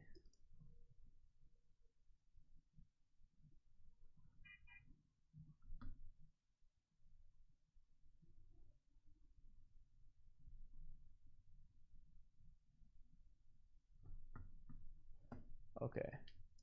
All right, so pretty much, yeah. They're just saying pretty much like, well, with the book, it's just give women less of your attention. That's pretty much it. Yeah, to each their own with that book. Yeah, I'm good on the book, honestly. I think it's 80 pages. You should try it. It's like an hour and a half read, or like it's very, very quick read. It's just 8 chapters. It's 80 pages. It's nothing to do with the book. I just don't like to mix the conflicts of shit. First of all, I'm no one's fangirl, respectfully to anyone out there. And once. Yeah. Like if you break up with your girl, you're not gonna go hang out with her ex, with her cousins or some shit. I don't work with those other people anymore, and they were like deeply. It was a bunch of lies spread back and forth, which I like to say like I stand on honor and creed and integrity with anyone I work with. And if I'm not coming in with games, like you really shouldn't. And if you're gonna operate that way, if you have to lie, steal, and cheat, become successful, then you're not really successful. And I think that's just a poor way to operate business. And when people operate that way, I just pull back. And anything affiliated with that, I just choose not to. And it's nothing to do with that. I think that that's good for them, and that he's capitalized on that and figured out how to monetize for that. That's good for him, but it's nothing personal. I know it sounds like it is, but I just don't like to be like that. I'm not a fangirl for that entire side of the world right now. Yeah, I get it. I mean, it makes sense. Listen, you're kind of you're still in the space itself. Well, I guess my next questions are going to be like, where do you plan on seeing? Like, where are you taking it on the YouTube area? Because you are doing relationship coaching. You have your own clients in real life. You have men and women, right? Or just men? Both. And then you also have a book, if I'm not mistaken, as well. Yeah, I want to focus more on that. Like when jumping into the space, I thought like short content was good, but then that's really just catching younger people. And I've changed my demographic to like late 20s to like mid 30s. And they have a longer attention span, and they're looking for answers. They're looking for actual results. So that's why I started the Jay Shetty like certification program, because I actually wanted to invest myself into that and jump into the networking. Wait, what's a certification? What's that Jay Shetty certification program? What is that? So it's like the thing with people is like, even if you know your shit, they really want to see your credibility. They want to see like who said that you could say this, where is this, and also I actually need the framework to be a life coach. Like I know the fundamentals of it, but I don't know the exact direction. Some people may actually need to be medicated, and I'm not equipped to help them. Like some people I can't actually help. So I actually started the program for that. So eventually, instead of doing all these little short clips and short content to just get someone's attention or controversial, I'd rather have 100 interactive, loyal subscribers than 10,000 dead bots and freaking like toxic comments. I don't really care for stuff like that. So if I could create like an actual community to where there's actually structure and help for both men and women to go beyond just thinking you're trying to attract a partner, but it's mental health, it's with yourself, it's self-improvement. That's really where I'm leaning to. Where do you get that certification? Like, how do you do it online, or do you go to school, or like what is it? No, so it's a course. So you take online, and it's like 130 hours. You have 12 mods, and you have to do the self-reflection and all that stuff. And how much is it, if you don't mind me asking? The amount? Yeah. 5,500. 5,500. Okay. And then it goes 130 hours. You get certified, and then basically you show that to the clients if they ask you like what you're. Pretty much, but you also get invited into like an entire mastermind group of it. Like it's an entire community of it, of other people who bounce ideas. So you're not just like sitting in your own little echo chamber of things you think you might know.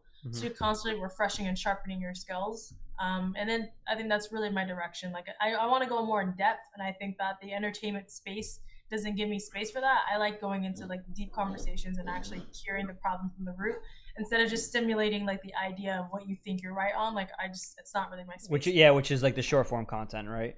I mean, what I would say is, since you are in this digital media space, I would just say, I mean, I don't think those. Zelda, chill out, bro. Dude, choking. God damn. All right. Pretty much what I would say is like, use the short form content. I don't think does it take you long to make the short form content? Do you spend hours? No, I have someone that does the short term stuff for me, the editing stuff, or actually creating it. Oh no, just the you. I thought it was just like you on the camera with like headphones. Oh, that. I'm sorry. I misunderstood that. No, it doesn't take me long at all. Yeah, I mean, I would say just capture attention like that. Those people, they're gonna grow older. You know what I'm saying? Yeah, so like, yeah. they're gonna need help eventually, and I think as you build your credibility, those people will start to seek answers. And they're like, you know what? I know this. I followed this girl one time. I agree with something she said, and then, boom. Like I think that's a good way to like kind of drive traffic while you're getting certifications, while you're also like growing in that space as well. I don't think that's a bad idea. I definitely, and you're also good at it, and you get eyeballs in. So that is a skill. A skill that you've developed for real. No, I'm just choosing not to be as controversial as I used to be. Like I used to touch on like subjects and topics that were currently trending, and it would gain a lot of traffic. But then like once that topic was dead, you lost all of that engagement, and your channel ends up being solely dependent on that. And I'm like, listen, I want to just brand myself to where I could say it, and I have like a happy following of people who are like, you know what, I actually needed that today. I actually need to do that, and you called my shit out. Let me not do that anymore. Instead of like attracting all this like little angry babies in my comment section, like I don't want to do that anymore. So. Makes sense. To each their own. Yeah. All right. Great question. You got any questions for me or? Yeah. What's your direction and with your channel? What's your goal? In this space right now, I am basically just diving in. I cover a lot of Andrew Tate because Andrew Tate is so controversial. Everybody's trying to silence him. But I think he really has such a strong message just from covering him over and over and over again. I see how he drives his life. Even while he's in prison, he's still releasing little updates and then reacting to a lot of the clips that are going viral. I try to be a little entertaining, and then I try to be stoic. I am also I really just watch YouTube on live streams. I try to just watch it on live streams, try to enjoy it with the people that are here that are joining me. And at the end of the day, we always do 100 push-ups because we're not just sitting here talking shit. We also get physically active. We do 100 push-ups at the end of every single stream that I've done starting this year forever. So that's one of the things I do, and pretty much like trying to see what gets attention, what's not getting attention. Where's the problem in the space? Where are solutions? Like when I'm reacting, I try to really analyze what people are paying attention to now, and I'm just trying to give my own personal experience and feedback from what I think is a viable solution. Because I think a lot of the solutions are just very, very simple. And maybe and then the messaging is, as a creator, what I need to get better at, which is like maybe I need to tune up this entertainment aspect a little bit. Maybe I could put something else on the soundboard. Like how am I gonna capture the attention? Do I need to be more polarizing, less polarizing? Like it's really like self-analyzing and self-improving in that way, because at the end of the day, people are watching you, so they want to be entertained, they want to be informed, they want to have the whole picture, and and then you also have to be. I can't just be trapped in this bubble. I have to also go out. I have to speak to other people. I have to do other things as well. I have to do other forms of businesses. I cannot just solely focus on this, because you'll become incel if you just do YouTube shit, bro. Like, I'm gonna be honest. Like, I did it for like half a year, and I was like, bro, like this is not it. You need to go out. You need to talk to people. You need to really start relating. You need to start collaborating, and all this. You can really trap yourself in just a red pill space, and you don't want to do that. So also exploring new content, but it's just about right now, like, YouTube is becoming more and more and more competitive throughout the years. So you need to really step up and compete. You need to put out a lot of fucking content. You need to get titles, thumbnails. You need to watch editors, how they do it. At the end of the day, I'm not into editing and putting sad music and all that. I'm straight direct. That's the way I like it. I like to come up here. I like to improve. You want to shit on me? I say something wrong. Shit on me. Come after me. Cancel me. I don't give a fuck. At the end of the day, it is what it is. I'll take it on the chin, and I'll find a new way to do it. I'll move to Rumble. I'll move to other areas, but silencing me is just impossible unless you like come through with guns and shit like that. Like, I'll die. I'll die where I'm at. So that's how I push. That's how I push the message. That's the way I'm gonna go. I'm just gonna keep doing consistently what I'm doing. I set up a certain time throughout the week. I see a certain amount of growth, and that's fine. And I like to just talk to other people in the space and just keep leading myself to improvement. Like I said, it's very simple. Every single day for men, all you gotta do is provide and protect. Did you work out?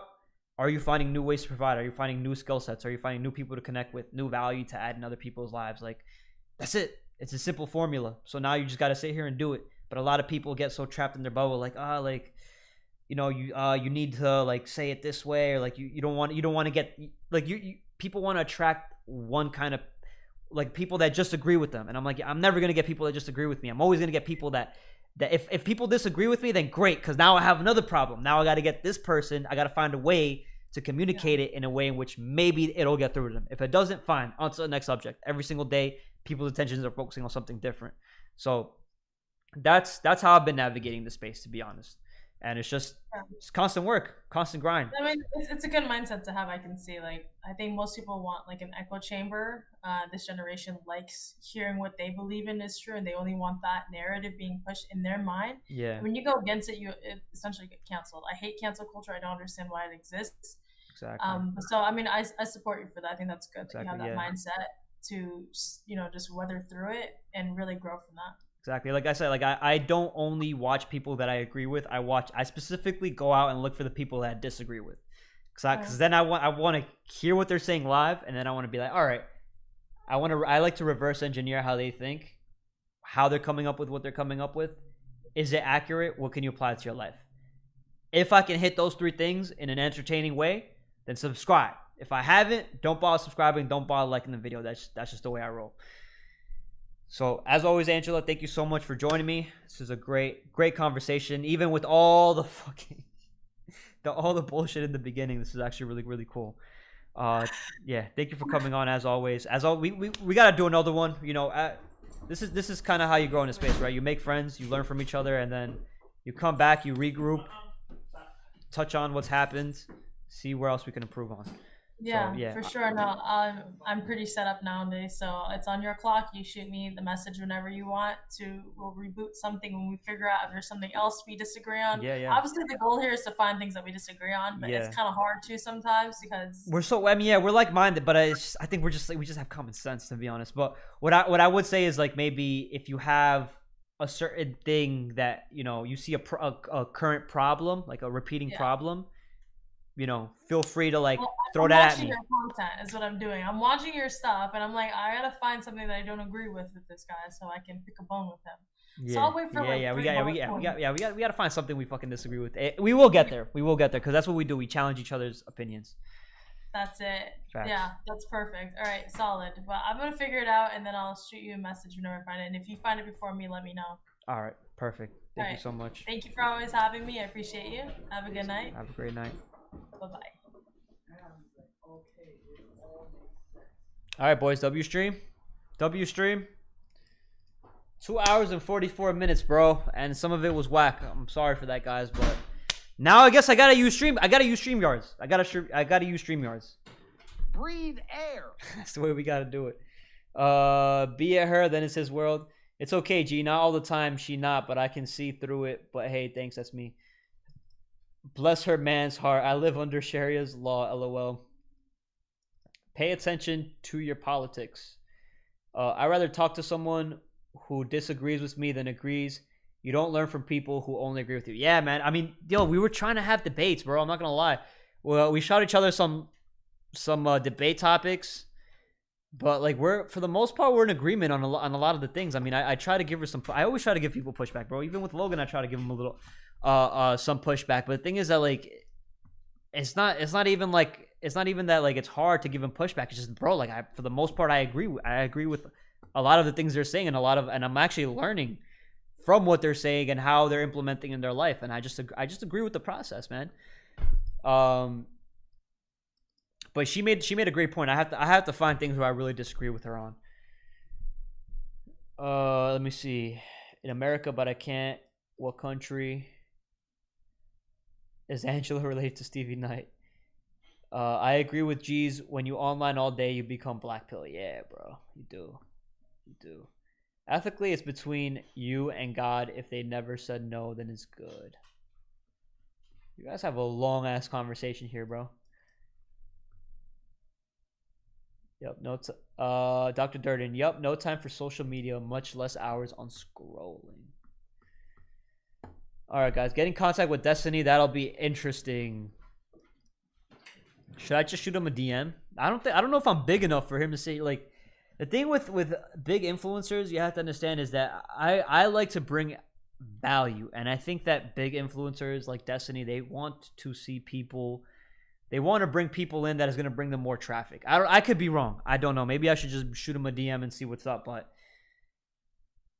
yeah, I mean, you know, we could sit here and debate back and forth. Maybe, you know, and that's why I like watching Destiny's things, because like I disagree on him with a lot of the things he says, because the things he does is very different from what he says, man. You know what I'm saying? Like he lives his life differently from the way he says things. But then again, like it's just like a weird combination of like blue pill shit, and then he just lives kind of red pill. She was so kind to tell you to put your mental dukes for the next round. So sweet of her, not being rude like some feminists. Dubai, but also Colombia for some months. Yes, that's why we have 0 crime to your crime. All right, boys. Let's do the push-ups. Let's get to the push-ups. It's already been a while, bro. Let's do it. Jesus.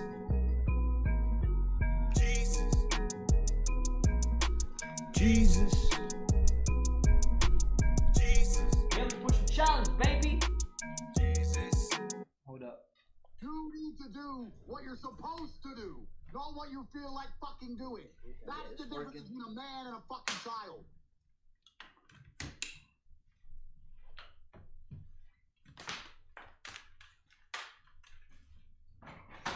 Oh, goddamn, boys.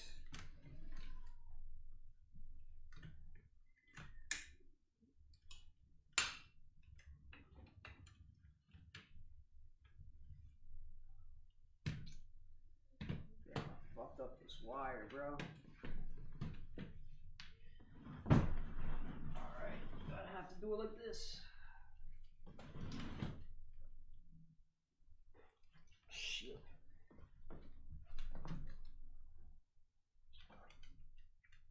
Cool. All right, maybe this is a little better. There you go. And that's better. All right, cool. We're gonna do 100. Let's get to it. 100. We'll take the watches off. Hold this for me. All right, let's go. Damn, bro, my wrist sucks today, bro. Let's go. 1. After working out. 2, 3, 4, 5, 6, 7, 8, 9,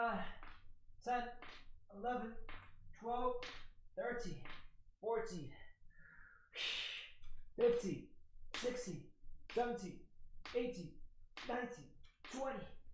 Oh, damn, I suck today. 21, 22, 23, 24, 25, 26, 27, 28, 29, 30. Let's go.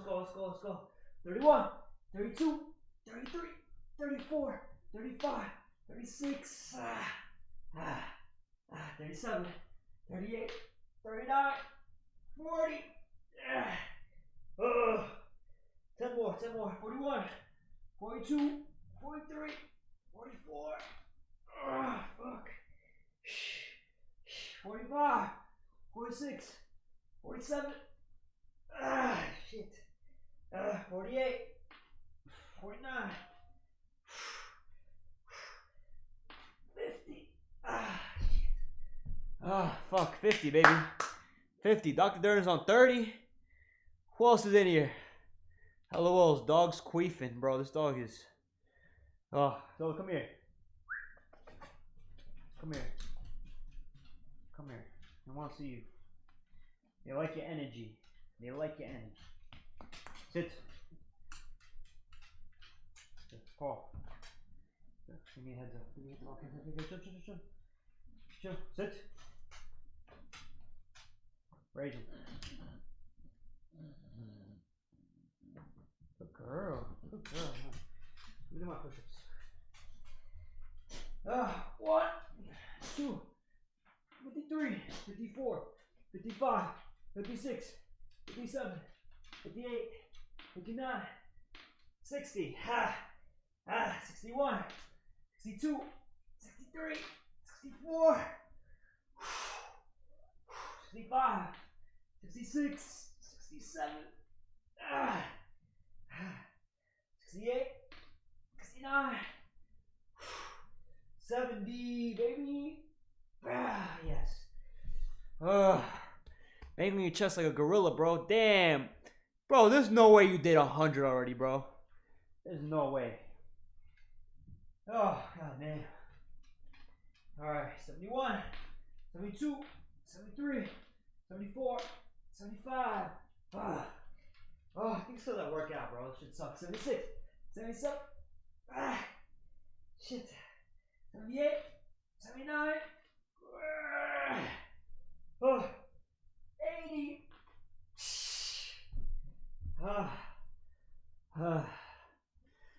Oh, god damn. 80, baby. These last few, bro. 20 more to go. 20 more to go. Damn, this shit is fucked now. Alright, fuck it. What's up, fucking with it? Alright, 81, 82, 83, 84, 85, 86, 87, 88, 89, 90. Oh, damn, bro. This is what happens when you don't do push. No, I've done push-ups. I did push-ups throughout the day. The days I wasn't here, I did done push-ups. God damn, I was gonna say I didn't do them, but no, I definitely did them. Dr. Dern's at 120. Stop the cap, bro. I'm not ashamed to say I'm on 0. Rest day is rest day. I got push day tomorrow. Mella, I'm ashamed of you, bro. I'm ashamed of you. No. Rest day is not rest day. Oh, god damn. Let's go. 91, 92, we can do it. 93, 94, 95, 96, 97, 98, 99. Slow today, bro. I'm slow. 100. 100, baby. 100. George made me do it 150. Damn, bro. Y'all pushing 150 already? Let's go. 102, 103, 104, 105, 106, 107, 108, 109, 110. I ain't no pussy, bro. I ain't no pussy. No way y'all do more than me faster, bro. There's no way. There's no way. 100 push-ups, Lenny. Shout out to you, bro. 150. Dr. Dern, I'm honestly questioning it, bro. I'm questioning it. Oscar Perez, 150. Nah, no way, bro. No way. What you looking at, bro? What you looking at? 111, 112, 113, 114, 115, 116, 117, 118, 119, 120. Goddamn. Whoa. 120, baby. Let's go. Dr. Dating is paying peasants to do his push. 120. All right, 120. Let's go. I can finish this strong. 121, 122, 123, 124, 125. If I don't feel like it, I gotta do it. If I don't feel like it, I gotta do it. 126, 127, 128. 129, 130. Damn, bro. We train like Marines out here, bro. Well, not really Marine training, but close enough. Close enough. All right, 130. I could do 20 more. 20 more, bro. I don't believe y'all did 150, but I'm gonna do it because you're inspiring me. 131, 132, 133, 134, 135. 136, 137. 138, 139, 140. All right, 10 more. 10 more, baby. I can do 4. I can do 10 more. Get 2 more. Bet another 20. Y'all think I'm a bitch? There's no way, Dr. Dirt. There's no way. Call me Cap again, George. Bro, I can't believe it. I can't. If you want to do more, go do more, bro. I ain't gonna stop you. It's only better for the arms. Where's Tyreek? Pride is temporary.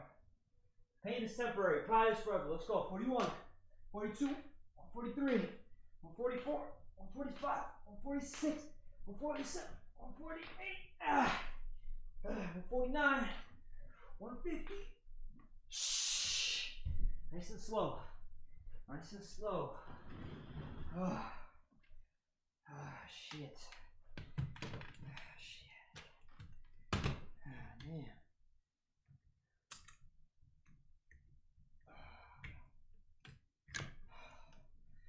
Yeah, I don't know the struggle it is to put this camera back after doing 150 push-ups, man. Yeah, I don't know the struggle.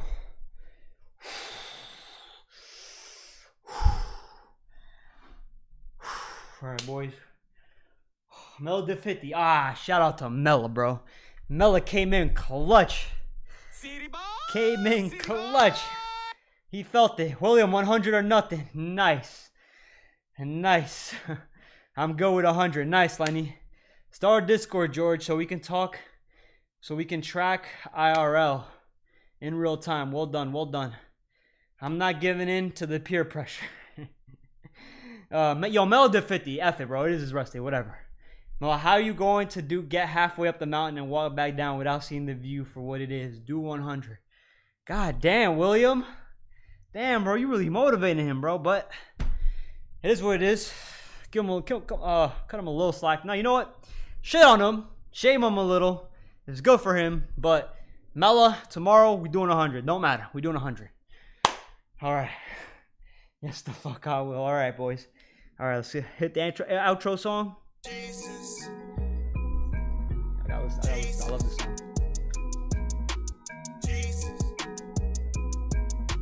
Jesus.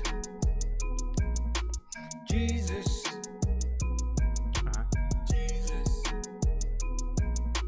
Jesus.